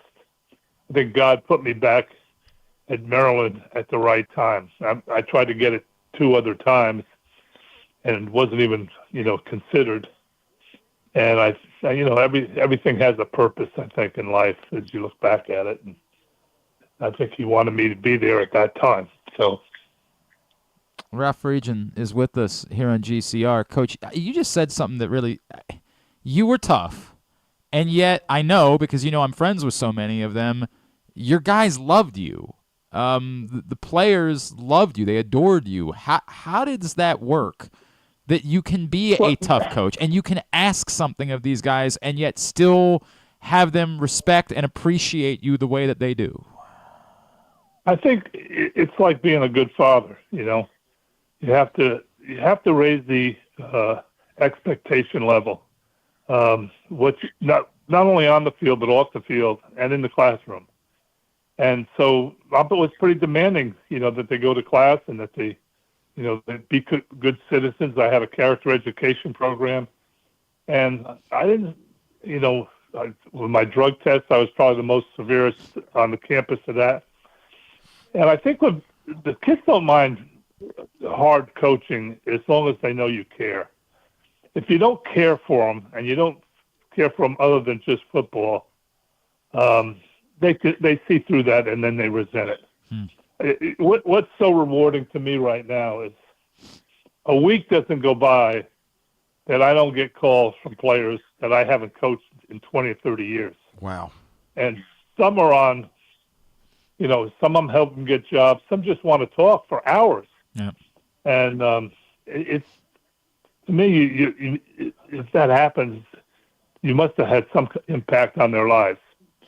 So that's very rewarding at this stage of my life, and I enjoy seeing how they're doing, seeing how they're, how their families are growing and what they're doing with their lives. And I'm shocked at how many of them became coaches. So, it's something that keeps giving to me, right now. So, Ralph, I'm wondering, I know you're pretty close to Mike Loxley. What your thoughts are as to how successful he's been? Well, I think he's done a heck of a job. Yeah. I think it's a totally different job than when I was coaching. I kid Mike because he tells me all he does is raise money. I said, well, that's all I did. It's just for a different reason. I said, I was trying to put the Division I program together, and he's got to do it to recruit kids. And I I really think we're missing something there because, it's strictly cash and carry now. It's like I very rarely get a call from players I coached in the NFL because it was a business. You know what I'm saying? Yeah. And now college football is a business, and I never looked at it that way. In fact, I enjoyed coaching college more than pros, not because of the competition, just because of the input you had on the players' lives. Players, yeah, that makes sense. Yeah. In pro football, you're coaching more like your friends. They don't call you coach, they call you ref.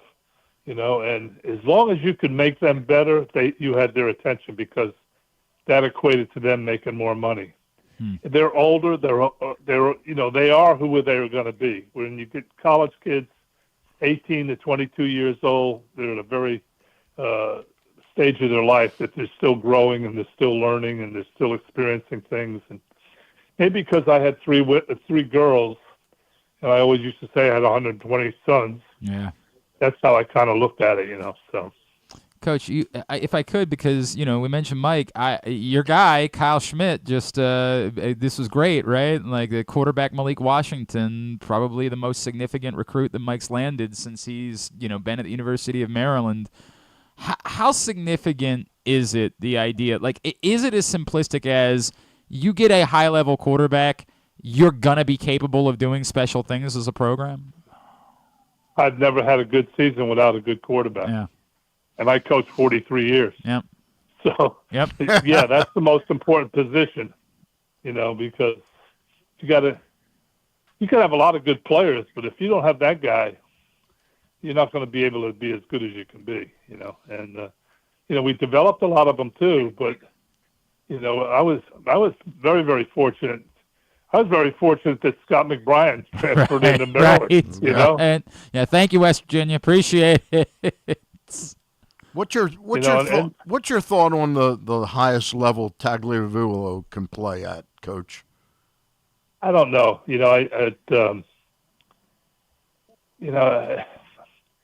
I think he's a very talented kid. Yep. He's gonna next level. He's gonna have a little problems seeing. He's not a very tall kid, and I coached Joe Hamilton, who was second in the Heisman, and I don't know how the hell he saw. He's just God given. You don't coach that, and but he'll get his opportunity. We'll see what he can do with it. Coach, I'm going to tell you, I know it's disappointing. This is wonderful. Maryland State Athletic Hall of Fame is an incredible thing, but we're going to keep working like hell to try to get you into the College Football Hall of Fame here in the next couple of years, and it burns the hell out of me that it hasn't happened yet. But we're going to keep working like hell to try to make that happen for you as well. Well, I appreciate this year, with Nick Saban retiring and Urban Meyer is up for it, and Tommy Turville's in it, and it's what I don't know if they understand to have a 60% winning percentage at Maryland. Yeah, that is different than any other place. It sure as hell is. Yeah. And I know that Heather's tried to put that word out and talk to people about it, and we're going to continue to try to do that because it is so deserving. But this is awesome, and we are glad that this is going to be something that happens for you on November 21st to have you back here. Will your family be there to enjoy the event? Yes, definitely. Gloria will go up. I think my daughter, who's living down here with me now, will go up, and then my Christina, my middle daughter, she's living in Alexandria, so she'll probably be there. Yep. Then Kelly, my oldest, she's a lawyer in Switzerland. Phew. So I don't know if she'll be there. But, she's over here now. I got my two grandsons staying with me right now. So. That's great. That's great. Coach, I both appreciate you and truly love you, man. And I know that I promised that I'd be getting back down to Charleston, and I swear. Yeah, I've been waiting for you. I know, Coach, and I swear I'm going to get down there and bring my boys down to see you. Because I really do. I love you, man, and I always appreciate our conversations, sir. Well, you're always welcome, and I'll take the boys out in the boat, and they can swim in the pool and go to the beach. It's a wonderful place. I promise you we will take you up on that. Coach, thank you for spending the time with us. We can't wait to have you back up here. November 21st. We'll see you, Coach. Thank you. Thank you very much. And congratulations. Thank you again. Thank everybody there for me, too. Will do.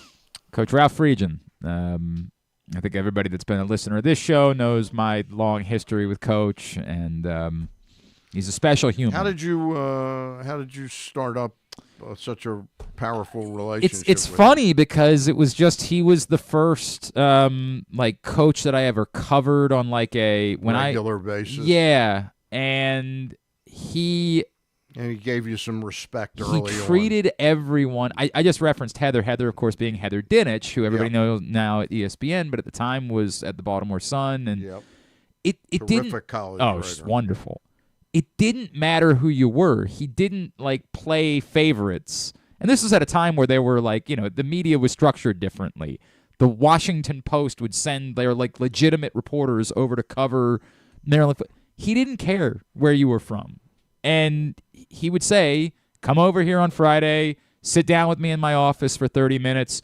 We'll talk. I'll try to tell you as much as I can possibly tell you. Mm-hmm. And he didn't and again, it's a different culture now. Yeah. But he would just flat out, if you had a question, he would just answer it. Here's why this guy doesn't play more. He would just tell you straight up. He was a straight shooter in that way. Yeah. And we developed an appreciation for one another that way.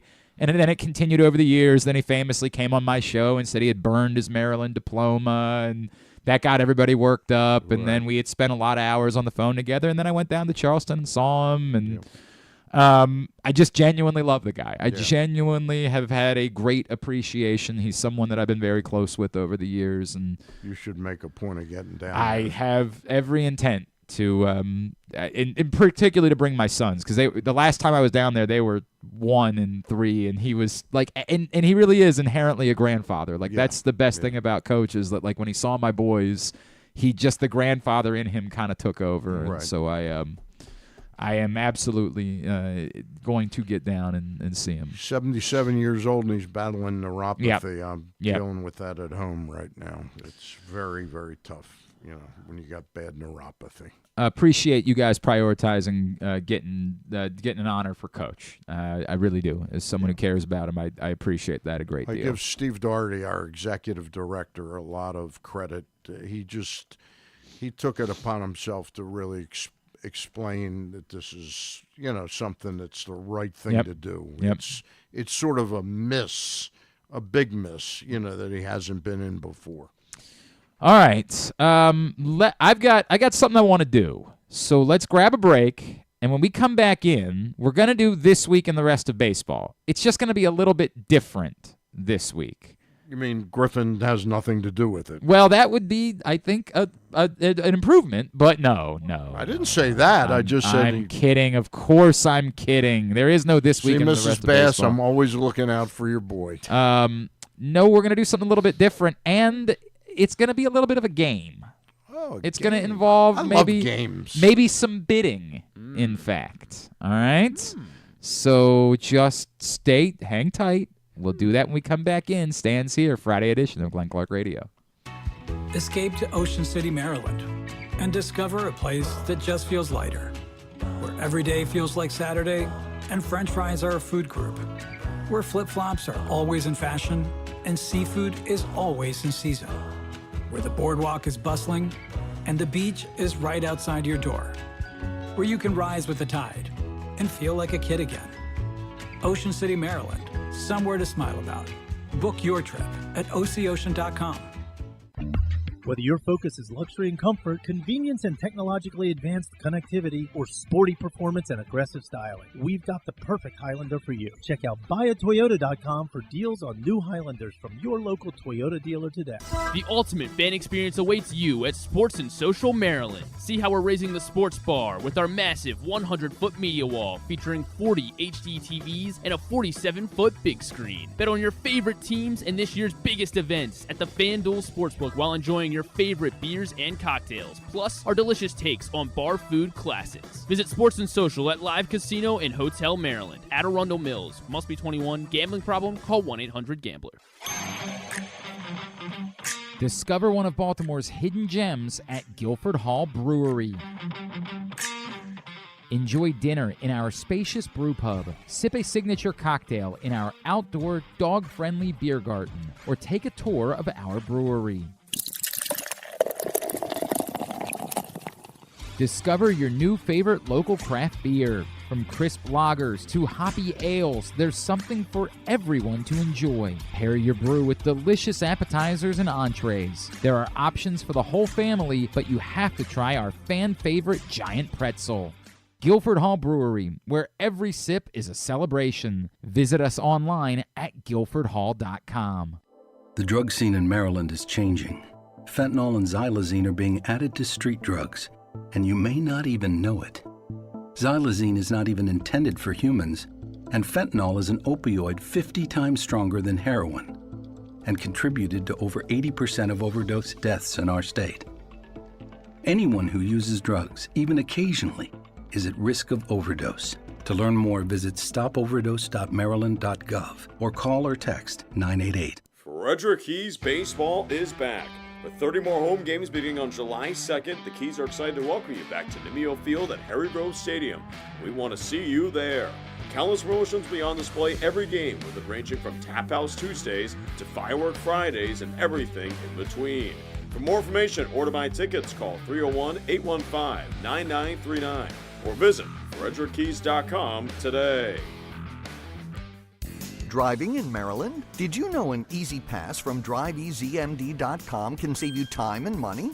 Of course you did, because you are a thrifty driver. An antenna reads your Easy Pass transponder and automatically deducts the toll from your Easy Pass account. There, you just saved money with Easy Pass, all without slowing or receiving a notice in the mail. Well done, thrifty driver, well done. Get your Easy Pass at driveeasymd.com.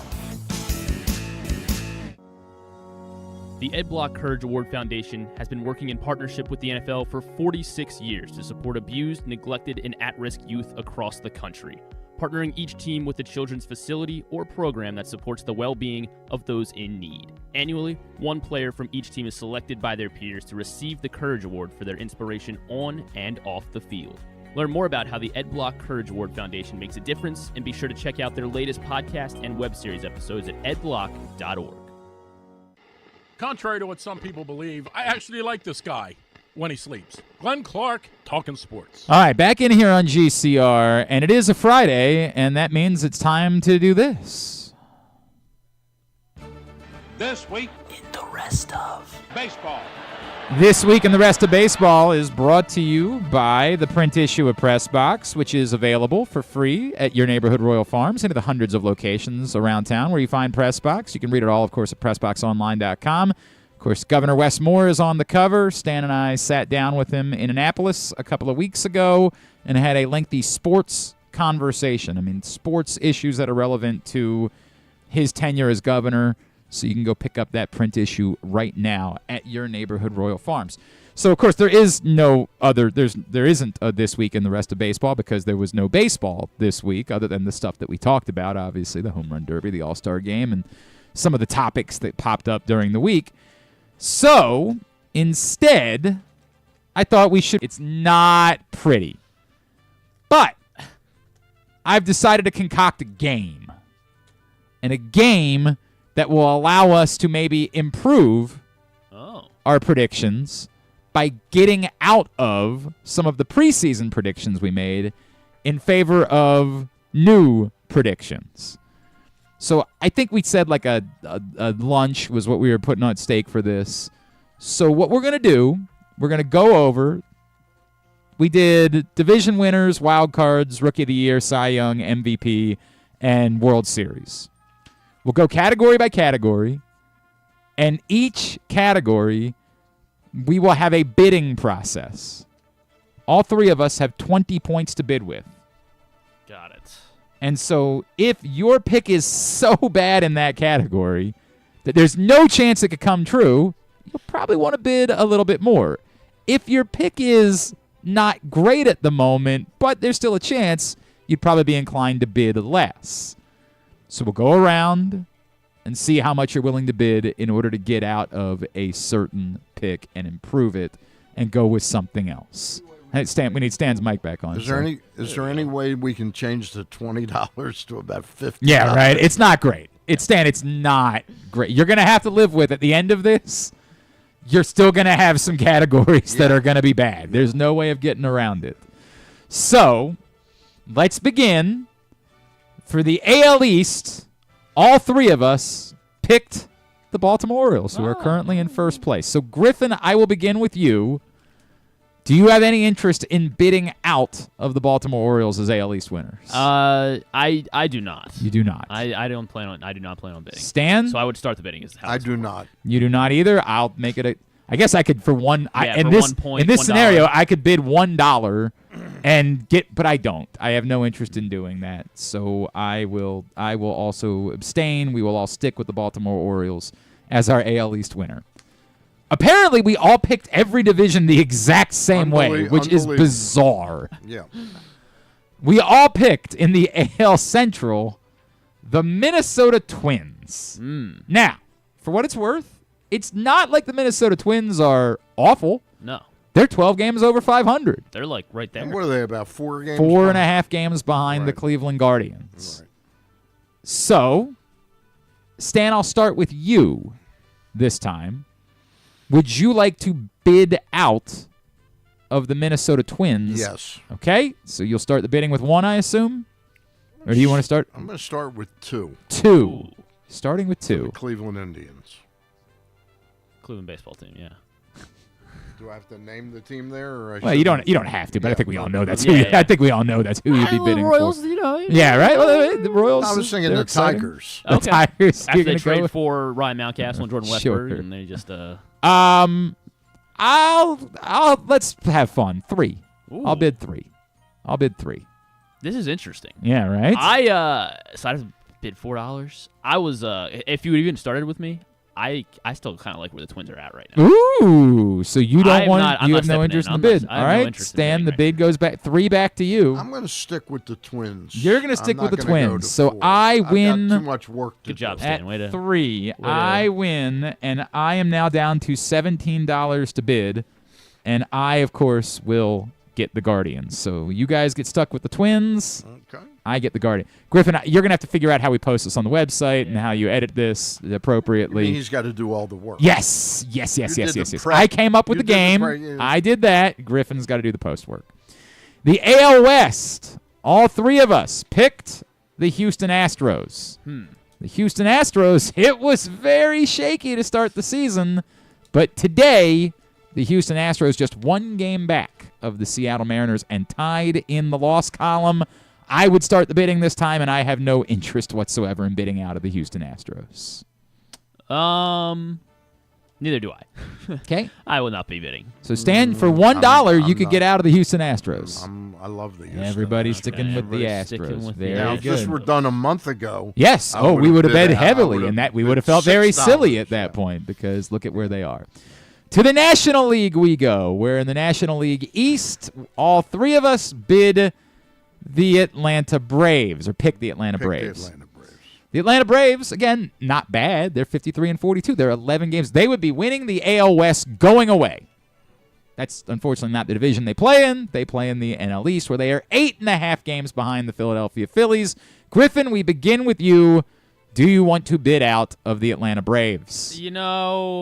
I think it would probably be wise to bid out of the Atlanta Braves. All right. So where would you like to start the bidding? I want to put $8, $9. I'll start the bidding at $4. $4 is where the bidding begins. $4.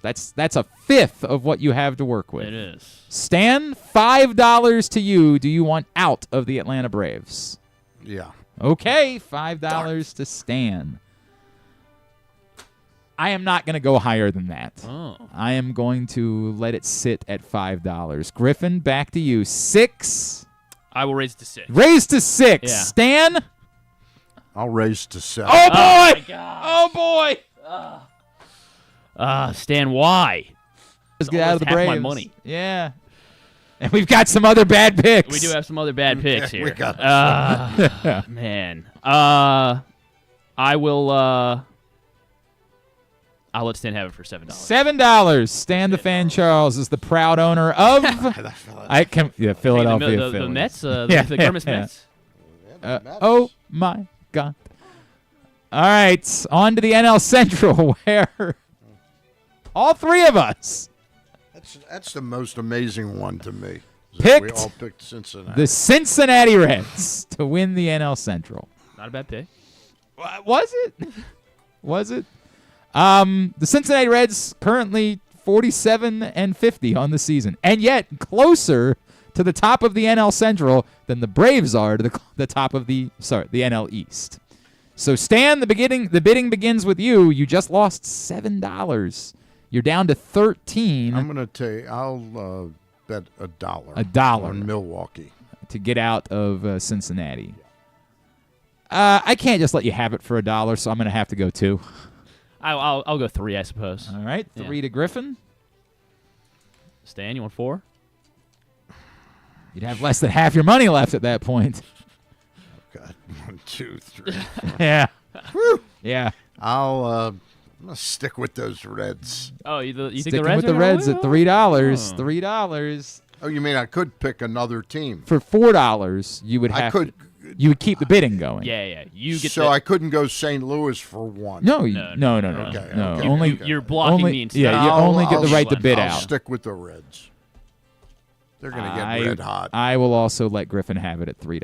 All right. I will let him have it. All right. Now, $3. what team's going to win the Central? Yeah, that's part of the reason why I didn't bid any further is because I'm not confident about who's going to win the Central. Yeah. I am confident it won't be the Reds, but I could be. Pirates are pretty fun, you know. They are fun. I agree. The Cubs, they kicked the Orioles' ass. They sure did. That did happen. But yeah, I think I got my NL Manager of the Year bet in as well, so I need that to work out too. So I will take the Brewers. Very for good. $3.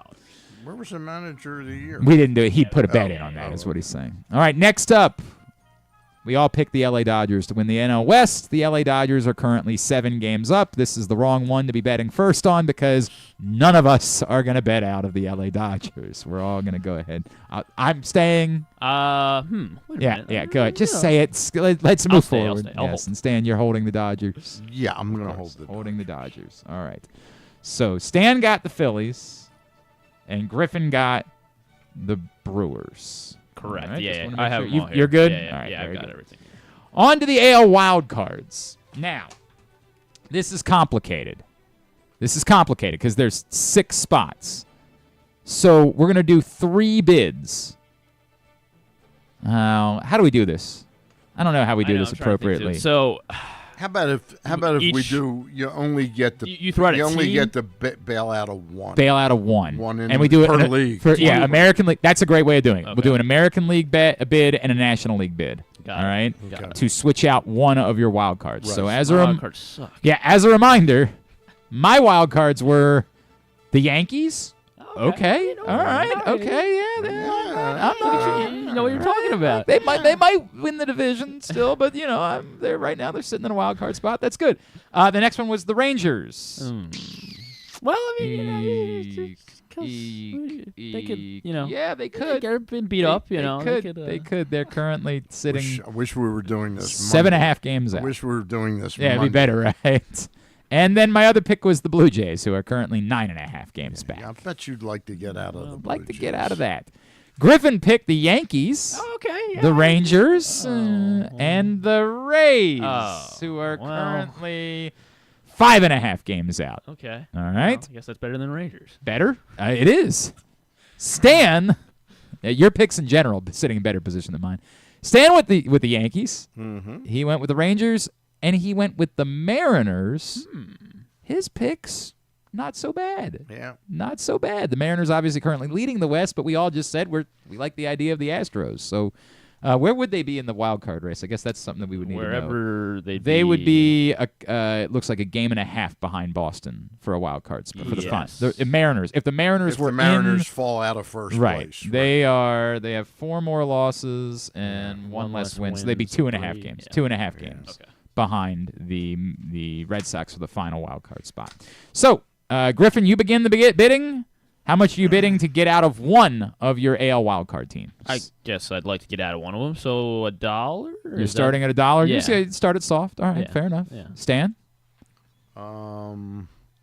So I'm confused on how to bid on this. You just keep. In other words, so only do one I of have us to mention a team? No. After you win the bid, then you tell us which of your teams are switching out for who. Okay. Right.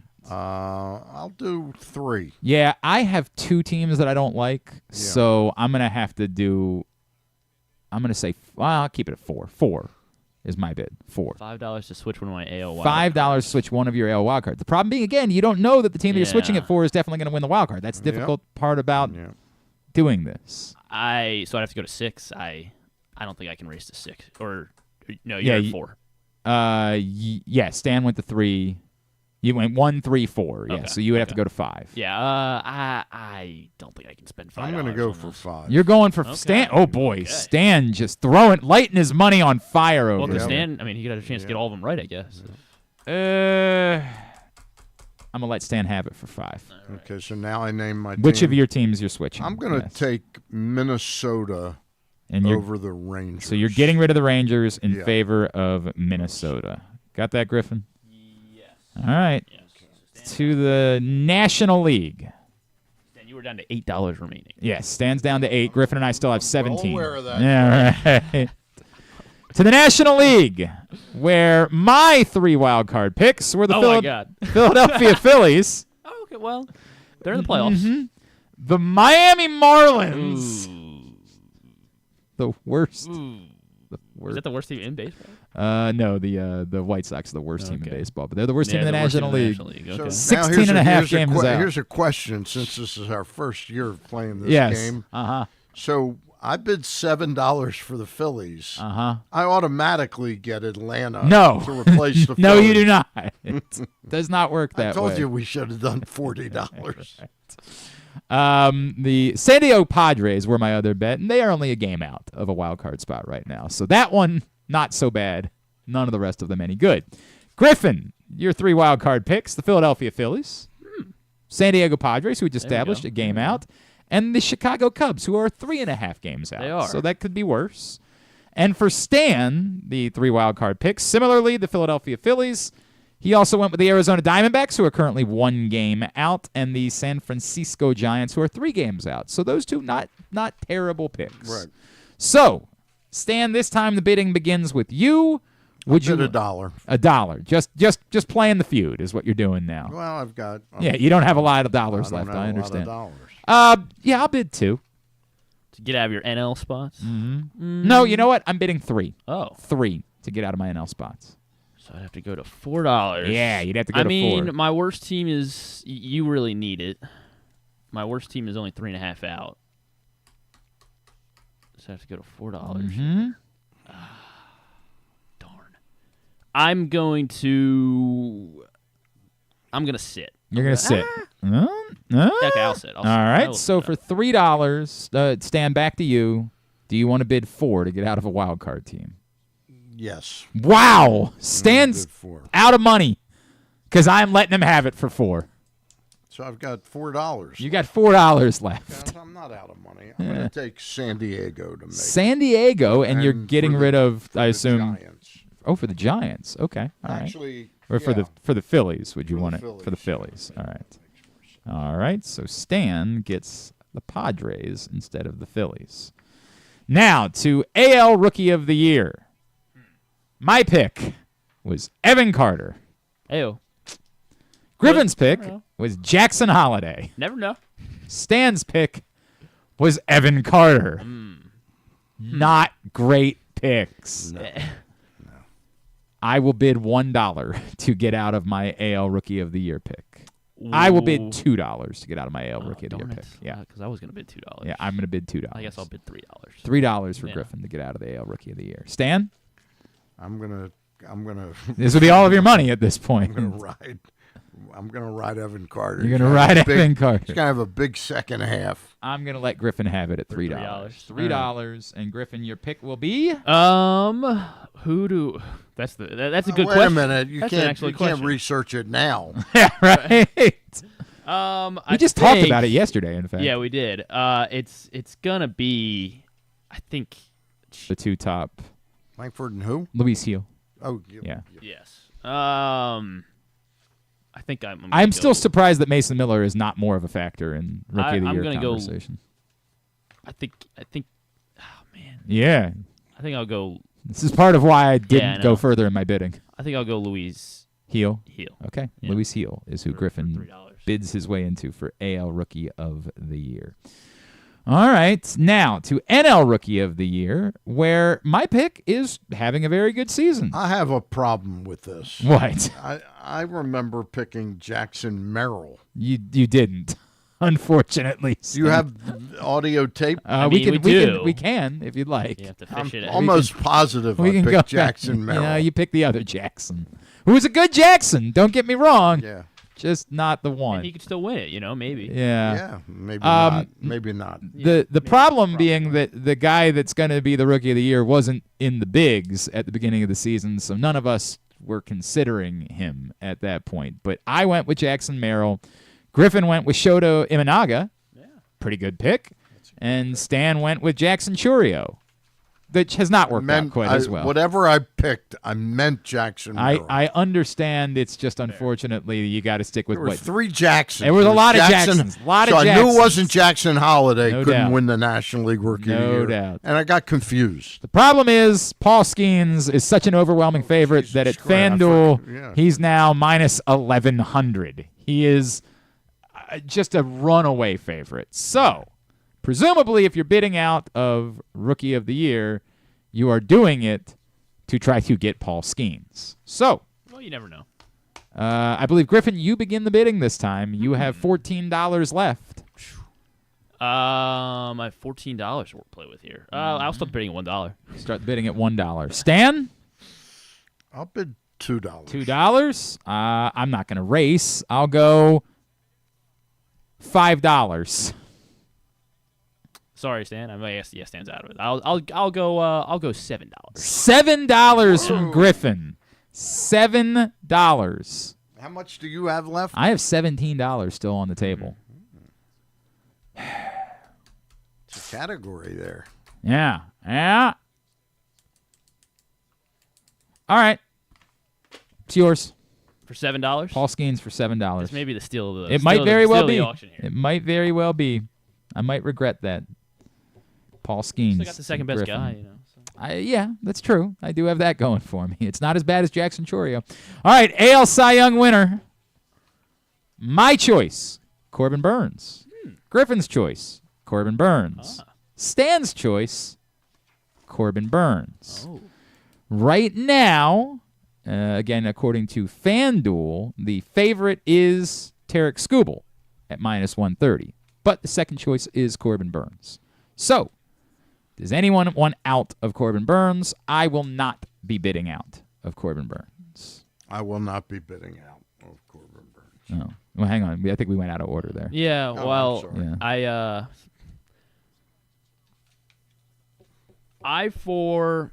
darn. I guess I'll stay.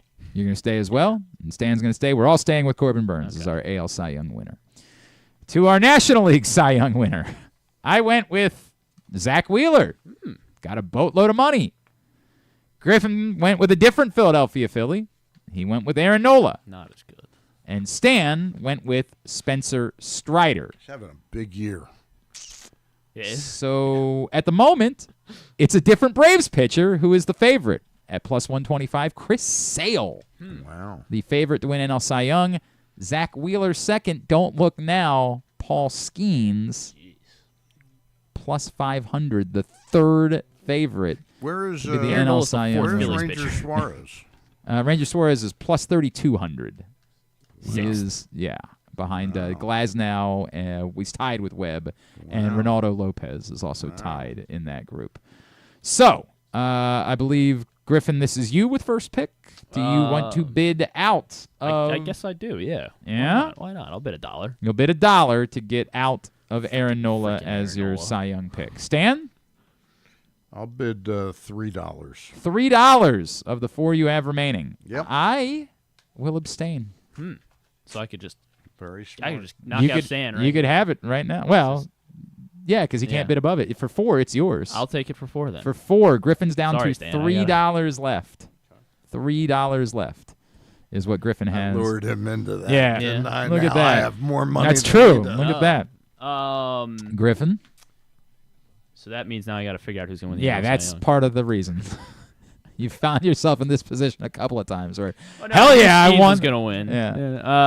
I will. Can't take the same player in 2 categories. I know. The thing is, do I share a point with Glenn here, or do I take Sale? I'm going to take Sale. Chris Sale is who Griffin wants as NL Cy Young winner. Now, we move on to the MVP categories. The AL MVP. I went with Kyle Tucker. Ew. He's had a nice season. Griffin went with Julio Rodriguez. Not so much. Not had a nice. Not so much. Stan was a pretty reasonable choice. Juan Soto, who is definitely in the conversation. Obviously, not surprising to anyone. Kind of an overwhelming favorite. Now, minus 370. Aaron Judge, the MVP favorite at the moment. I believe it's Stan's turn to start the bidding. I'm not going to bid out. You're not going to bid out on AL MVP. No, I have Juan Soto. All right. Then I count on a big second half. I will bid 3. Why? Why would you do that? Because I just earned my way out. And I will take Aaron Judge.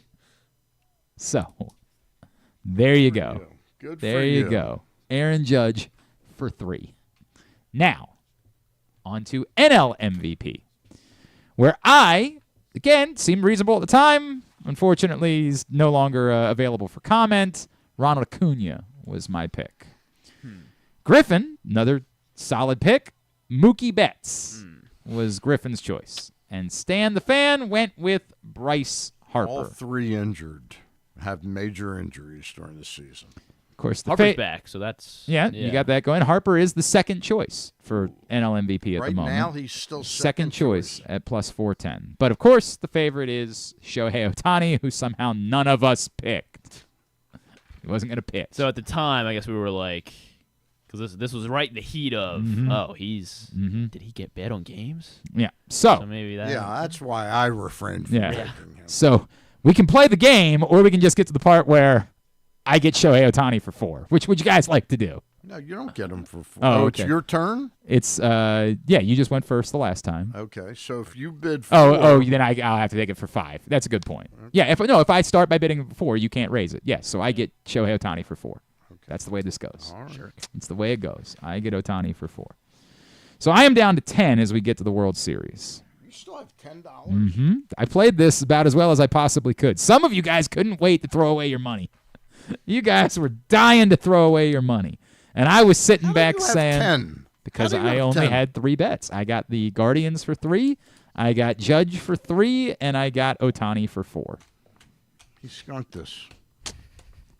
I knew exactly what I was doing. Well, I went in with a plan, and I deviated. Oh, by the way, just I'm about to get my World Series, too, for the record, although I don't know who I want to win the World Series, so that's part of the problem.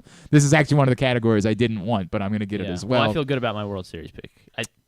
If I had it over, I'm not going right, to win. So the World Series picks, I went with the Braves over the Orioles. Right. Griffin went with the Orioles over the Phillies, and Stan went with the Orioles over the Braves. So, by virtue of having 10 left, I'm going to win this bet, and I'm going to get to change it, but I don't know what I want to change it to as part of the problem.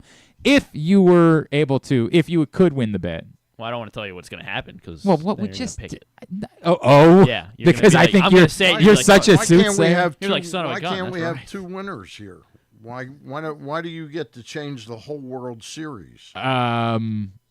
It's very different than the other categories. So yeah, I'm still going to end up with if we did it that way, I would still be able to win both bets because I would win the first one for 5 and the second one for 5 too. So son of a bitch. Yeah, I mean, I'm not playing. Can we restart? Yeah. I just hoodwinked the hell do this over again. Just hoodwinked the hell. But again, this one's not as the MVP ones I felt good about. Like those I wanted. Mm-hmm. This one I actually really don't want. Skeens and Milwaukee were the two I really wanted. Skeens I think is a great one. Yeah. You definitely nailed that one. The Milwaukee one, I feel good about right. Milwaukee. I get it. All right, so just tell me if you did win the bet, who would you pick? Who would you be changing your World Series pick to? I would change it right now to the Phillies over the Houston Astros. We agree with. I would agree with half of that. I would change. I would just flip mine. I would do it Phillies over Orioles. You would go Phillies over Orioles. We actually would have agreed. Phillies over Orioles is what I'm going to change mine to. I'm just going to switch from the Braves over the Orioles to the Phillies over the Orioles. We tricked him. We told him we like the Phillies. We don't. Yeah, right. You guys hate the Phillies. You don't want the Phillies. That's a terrible pick. All right, so those are our updated picks that we will revisit at the end of the year. The MVP, where is Bohm? Is he behind Harper? Bohm is fourth or fifth? No, not even in the. My word. Trey Turner's ahead of Bohm. Wow, yeah. Yeah, Bohm's up. Brendan No, Nimmo he is is. ahead of. Bohm is. No. He's at. I missed him. Okay, yeah. Plus 10,000. He is 12th. It's Ohtani, Harper, Freeman, Ozuna, Lindor, Marte, De La Cruz. Lindor is over Alex Bohm? Contreras, Yelich, Turner, Tatis, then Bohm. He's ahead of Matt Olson and Profar. Yeah. That's your NL. Stan's going in right now to put we just lost Stan because he's scrambling on over to get his Alec Bohm bet in.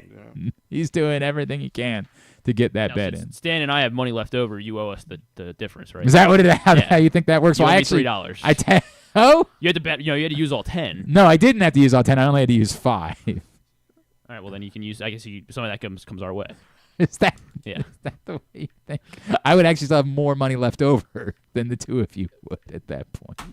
Yeah, but you owe us. Yeah, it's weird how you've done that. You owe figured us. that out. All right, Stan, you got to duck out? Yes, as a matter of fact, I do. All right. Of course, Monday, back in action with Luke and Ross. Yep. And Eric and I will be back probably on Thursday. Very good. At Stan the Fan on Twitter and, of course, Facebook.com/PressBoxSports to watch all of the shows. Stan, appreciate you, bud. Good to see you. Good to see you guys both. All right. It's time. We did all of our breaks, right? Yes. So we can just go ahead and get the tidbit then. Built like that. Have you ever thought of taking a cruise to these wonderful destinations? All right, let's try this. Sunny skies. Try this again. Try this one more time. Listening to Vance Honeycutt. I'm sure that's lovely. I'm sure that's something that's been quite pleasant for you. Oh, you got a push pin there. Thank you. Oh, well, thank you. All right. We could have become blood brothers, though. So we still could. Have you ever thought of taking a cruise to these wonderful destinations with sunny skies and beautiful beaches? Well, wait no longer. We're ready for you to cruise from the Cruise Maryland Terminal. Have a little phrase that you can go from baggage to margarita in about 15 minutes. Choose fun with an array of destinations, onboard activities, entertainment, and world-class cuisine. Contact your travel agent and book your cruise today. Let your adventure begin. All right, what you got for us for tidbit today? All right, with the All-Star break finally coming to an end, one final All-Star tidbit for you. There were 4 rookies in this year's All-Star class. Go ahead and name them. I guess I'll have you do that. This is also 4 rookies. In this year's All-Star class. It is also the 1, 2, 3, 4, 5, 6. Yeah, it's the 7th time since 2000 that we've had 4 rookies. So Skeens, Merrill, Imanaga, and now I can't remember. Was it Heel? No, it wasn't Heel. Heel was not an All-Star. Oh, Miller. Yeah, yes, Mason Miller. Right, yeah. Mason Miller. I want to see if you can name the rookie classes. Because it'd be a ton of players. We went all the way back to 2001. Yeah. There's zero chance. Let's go back to 2019. So there were 5 rookie All-Stars in 2019, 4 in 2023. 4. You named the 9. Between 2019 and 2023. All right. So 2023, obviously. This was last season. Was Gunnar even? Gunnar was an All-Star, right? Was he not an All-Star? This was his first All-Star. Yeah, He was not an All-Star last year. However, there was an Orioles rookie. Oh, Felix Bautista? No, he didn't count as a. Because did Cano count as a? Cano counted as a rookie. Yeah, that makes sense. Right. All right. Jesus. So last year there were 2 others. 3 more. 3 more. Jesus. None. Corbin Carroll? Corbin Carroll, yes. So yeah, none of the 4 last year were All-Stars this year.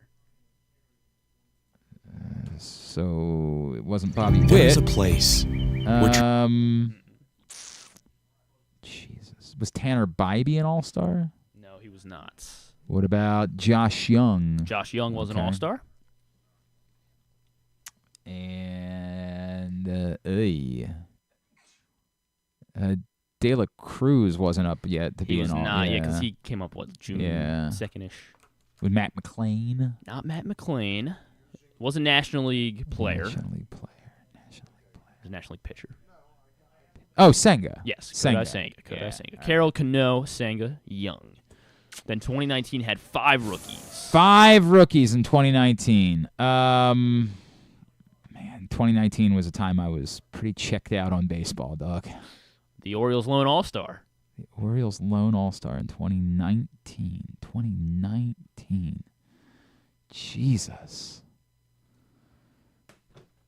Who was the Orioles lone All-Star in 2019? Was it John Means? It was John Means. We all wanted to fist fight Alex Cora after the game. Well, let him pitch. Not all of us. Well, I would. Some of us had no idea. I would have driven to his house. Might still. 2019. So John Means. And also, was that Brandon Lau? Brandon Lau was a rookie that year, and he was an All-Star. Very good, very good. All the other 3 All-National League. All the other National League. I'll say Pete Alonso. Pete Alonso. I don't know why. I thought that was the year he was Rookie of the Year. 2 more National League pitchers. National League pitchers from 2019. Specifically pitchers. Man.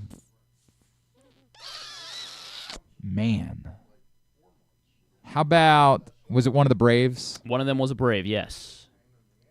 But I can't remember which one was 20. He's no longer a Brave either, so that does. Then Soroka. Mike Soroka. Yeah. Mike Soroka. If you had not said that, there would okay. be no chance that I would have gotten it. And another pitcher. He's still with this current team, and very good. And very good. However, I don't want to give it away yet. Still with them and very good. Josiah Gray. Not Josiah Gray. So he's injured this season. Injured this season. Probably the reason you picked his team to be good this year, and they're not. Alcantara. Yeah, Sandy Alcantara. So those are the 5. Good job. You went. I guess. Well, I needed a little assistance to get there. 2012, the rookies. Oh, shut the F up. 2 you should definitely. Well, actually, I mean. Well, because they counted. Did they count Adam as a? No, not Adam. Sorry, why did I say Adam? Jesus. Oh, what, Manny? No, not Manny. Well, yeah, Manny didn't come up till the end of the year. Yeah. There's no chance that he was an All-Star. And but Manny did count as Manny's rookie year though. What? Yeah, he got enough at bats. Yeah, he came up at like mid-August. I know, but I didn't think he got enough at bats to.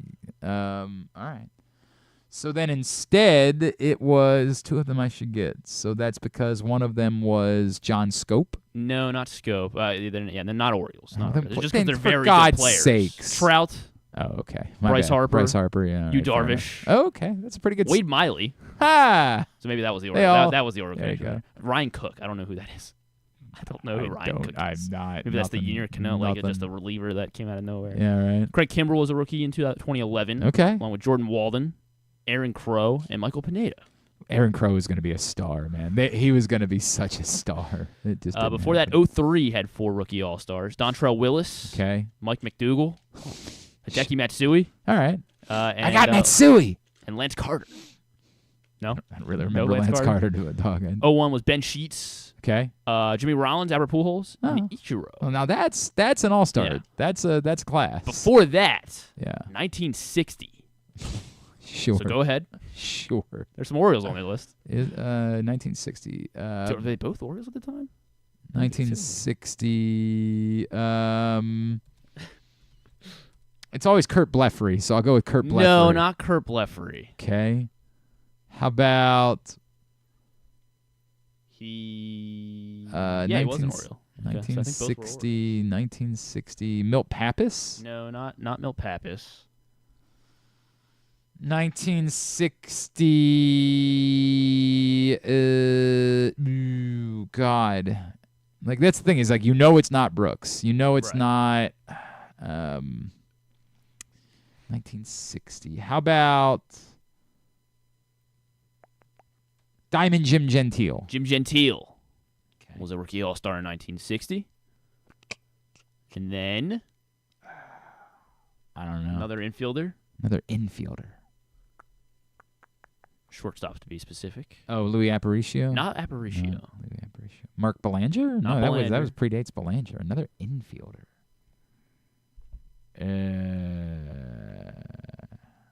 You want to give it to? Sure. Ron Hansen. Oh, Ron Hansen. Yeah, all right. Chuck Estrada, Dick Stigman, the other rookie All-Stars. Sure. And then in 1944 was the first time this happened. Jesus Christ. Don S. Johnson. Yeah. Joe Page. Uh-huh. Frankie Zach. These aren't even good old-timey I know they're baseball not. names. This is disappointing. And Bill Voiselle. That's a disappointing group of 1944 All-Stars. I wish you wouldn't have shared it with me. It's a really disappointing group. Sarah Langs had all that information. Thank you, Shout out. Sarah. Thank you. All right. Very good. Let's get totally tubular. There is a place where tradition, family, and community gather, where the aspirations of talented young competitors takes root, and where the crossroads of history, culture, and renewal come together. This spring, experience America's newest and most innovative ballpark, Meritus Park in Hagerstown, Maryland, home of the Atlantic League Flying Boxcars. Plan your getaway today. You're welcome in Hagerstown, Maryland. All right, very good. Here's what's coming up this weekend, totally tubular-wise. As I mentioned, Orioles-Rangers tonight, 8:05 on MASN 2, Corbin Burns and Nathan Eovaldi. Tomorrow, 7:05 on MASN 2, Grayson Rodriguez and Max Scherzer. Sunday, 2:35 on MASN 2, Dean Kramer and Andrew Heaney. And, of course, that works out perfectly that you can spend the afternoon with Rita and Glenn. And Griffin, but not Griffin, apparently. Yeah. Very weird. Very weird. Other stuff this weekend, obviously the British Open. If I told you the adventure of me trying to put the British Open on the screen here in the office yesterday, and I didn't even want to watch it. I just wanted to have some background noise. It was a nightmare. USA today, and then tomorrow. Shane Lowry currently in the lead. Okay, good for 7 under. Shane Lowry. He's won a British Open before, right? Didn't Shane Lowry? Do I have that correct? No clue. I think Shane Lowry is a former British Open champion. He's Irish, so everyone likes him. Yes. Maybe I just am confusing him being Irish. No, I was correct. In 2019, he was the champion golfer of the year, Griffin. Oh, wow. Get on my level. Yeah. I'm Mr. Golf over here. Tomorrow at 5 a.m. on USA, 7 a.m. on NBC for round 3. And on Sunday, same thing, 5 a.m. on USA, 7 a.m. on NBC for round 4. Athletes Unlimited Lacrosse continues out in Sparks tomorrow at noon on ESPNU, and then for some reason on 2:30 it shifts to Bally Sports. WNBA All-Star Weekend tonight, the skills competition at 9 o'clock. I guess people are now mad because Caitlin Clark's not in the three-point contest, but She should just be doing everything. Why isn't she? Let's just be mad. We're very good at being mad. Then tomorrow night, 8:30 on ABC for the All-Star game, which is the All-Star team versus Team USA. Correct. Speaking of Team USA, the basketball showcase continues tomorrow. They take on South Sudan at 3 o'clock on Fox. So they're having friendlies against the teams that they're in the group with, I guess, is the deal. I think that's the game plan. But truth be told, brother, not my area. Tonight on ESPN Plus, 8:30, Carolina Chaos and the Maryland Whipsnakes. So you can check that out. Sunday, the Baseball Hall of Fame induction ceremony is on MLB Network at 1:30. It's, of course, Joe Mauer, Adrian Beltre, Todd Helton, thank you, and Jim Leland is the class this year. And I think that's all for sports highlights. Big one, non-sports this weekend. Lady in the Lake. Yep. First 2 episodes of that on Apple TV Plus. Of course, the novel. You might need to help me. Laura Lippman wrote the novel, correct. And they adapted it to a series now. Natalie Portman and Baltimore's own Moses Ingram. Yep. Yes. So it looks pretty well done. It looks very good. Who was great in the chess show with the Queen's Gambit. Oh, okay. She was outstanding in the Queen's Gambit. That's really the only big highlight. She's apparently on the Star Wars thing, Moses Ingram, that I don't watch. Well, now she one of them anyway. Familiar. Oh, okay, yeah, she was in Obi-Wan. Okay. She was in Obi-Wan Kenobi, All the right. show. If you say so. Too Hot to Handle season 6 on Netflix. Yeah. I know you're all over that. You know, I'll definitely watched the. Oh boy, Andrew Steck and we were going at it yesterday about Love when Steck the bear. Oh, he was he's very bothered. He's a big fan of it. both bothered by my take and then bothered that he tried to call me out. He was like, you're the guy that says that we shouldn't say everything is either the GOAT or trash. And I'm like, no. I'll tell you what's good about this season. I'm just telling you that overall it's a bad season. Yeah, the one song that they've used, that's the good thing. That riff, well, I mean, both the fact they used Murder of One and then the Eddie Vedder's cover of Save It for Later. No, the Tina episode was good. And the giving birth episode for the sugar in the hospital with her mom was a good episode. But in part, they're also, like, I think I saw this week that the Fishes episode from season 2 is like the most Emmy-nominated episode of any show all time. Wow. And you get it, because all of us that like watch that episode, it's gripping. But it's gripping because it's the entire ensemble working together. And that was one of the most disappointing things about this season is there was like almost no ensemble. It was like all separated. It was a bad season. It's just a bad season. It had moments, but it was a bad Maybe it'll season. be one of those where we come back. Andrews told me that like apparently they like wrote and prepared for a season, and then Hulu or FX or whoever said, you've got to make that 2 seasons and shoot it all at once. And so maybe some of the problem is that they like tried to split 1 season's worth of like content into 2 seasons, because one of the things I said is that nothing happened. Like nothing happened. That's weird. Season. Why would they do that? I don't know. Guess just well, because the show's so good and so popular, they're trying to get everything they can. I'm like, right, but they made it a bad season. Yeah. Like, I'll still come back and watch season 4. They filmed it after the strike. I'm trying to figure it. Like maybe John knows it's a bad season. It's a bad season. It's okay. Like go ahead. You said they got nowhere. Nothing and happened. It annoyed me so much that you waited the entire season and you never even really saw review. There were 2 things. The review. The review was obviously the biggest, right? Like, and by the way, it's also kind of spoilers. It's kind of laughable that the premise of we're going to decide the fate of the restaurant based on 1 restaurant review is, to begin with, way over the top. But it is the premise that they set. Yeah, I don't know about that with like the Chicago Times, the New York Times, with New York 10 and years Chicago ago, absolutely. 10 years in ago, 2024, correct. that is I a agree with that. really difficult sell. I agree. That is I a agree. flimsy premise. I agree. But at least it's the premise they went. Like, once you go with it, you got to deliver on that. I think it's more the premise that without a good review, they would have no shot at getting to the James Beard level.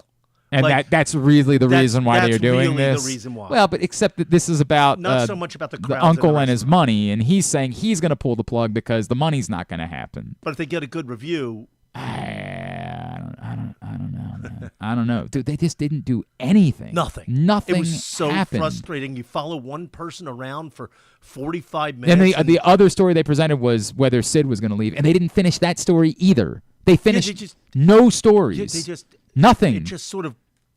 It just away. happened. That's all. Like, it was just a season that occurred for the sake of it occurring. Yeah. Nothing happened. And again, like, it looked nice. What?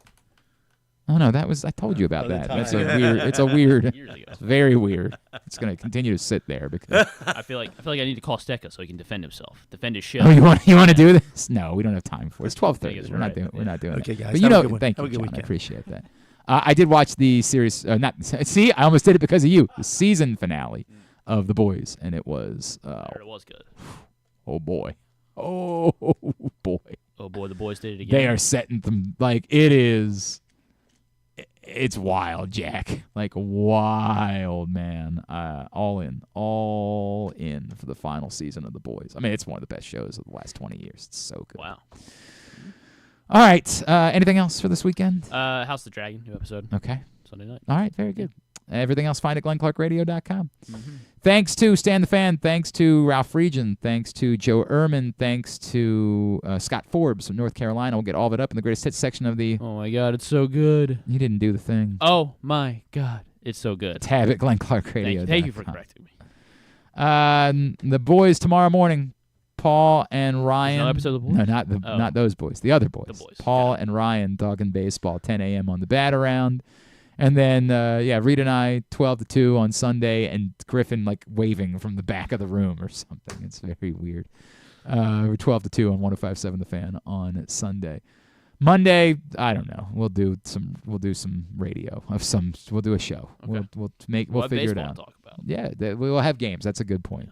But the Orioles are then off again on Monday. We have no baseball for a week, and then they have another off day on Monday. Did notice at the schedule release yesterday. No, didn't look like there were any 30-day stretches of one off day.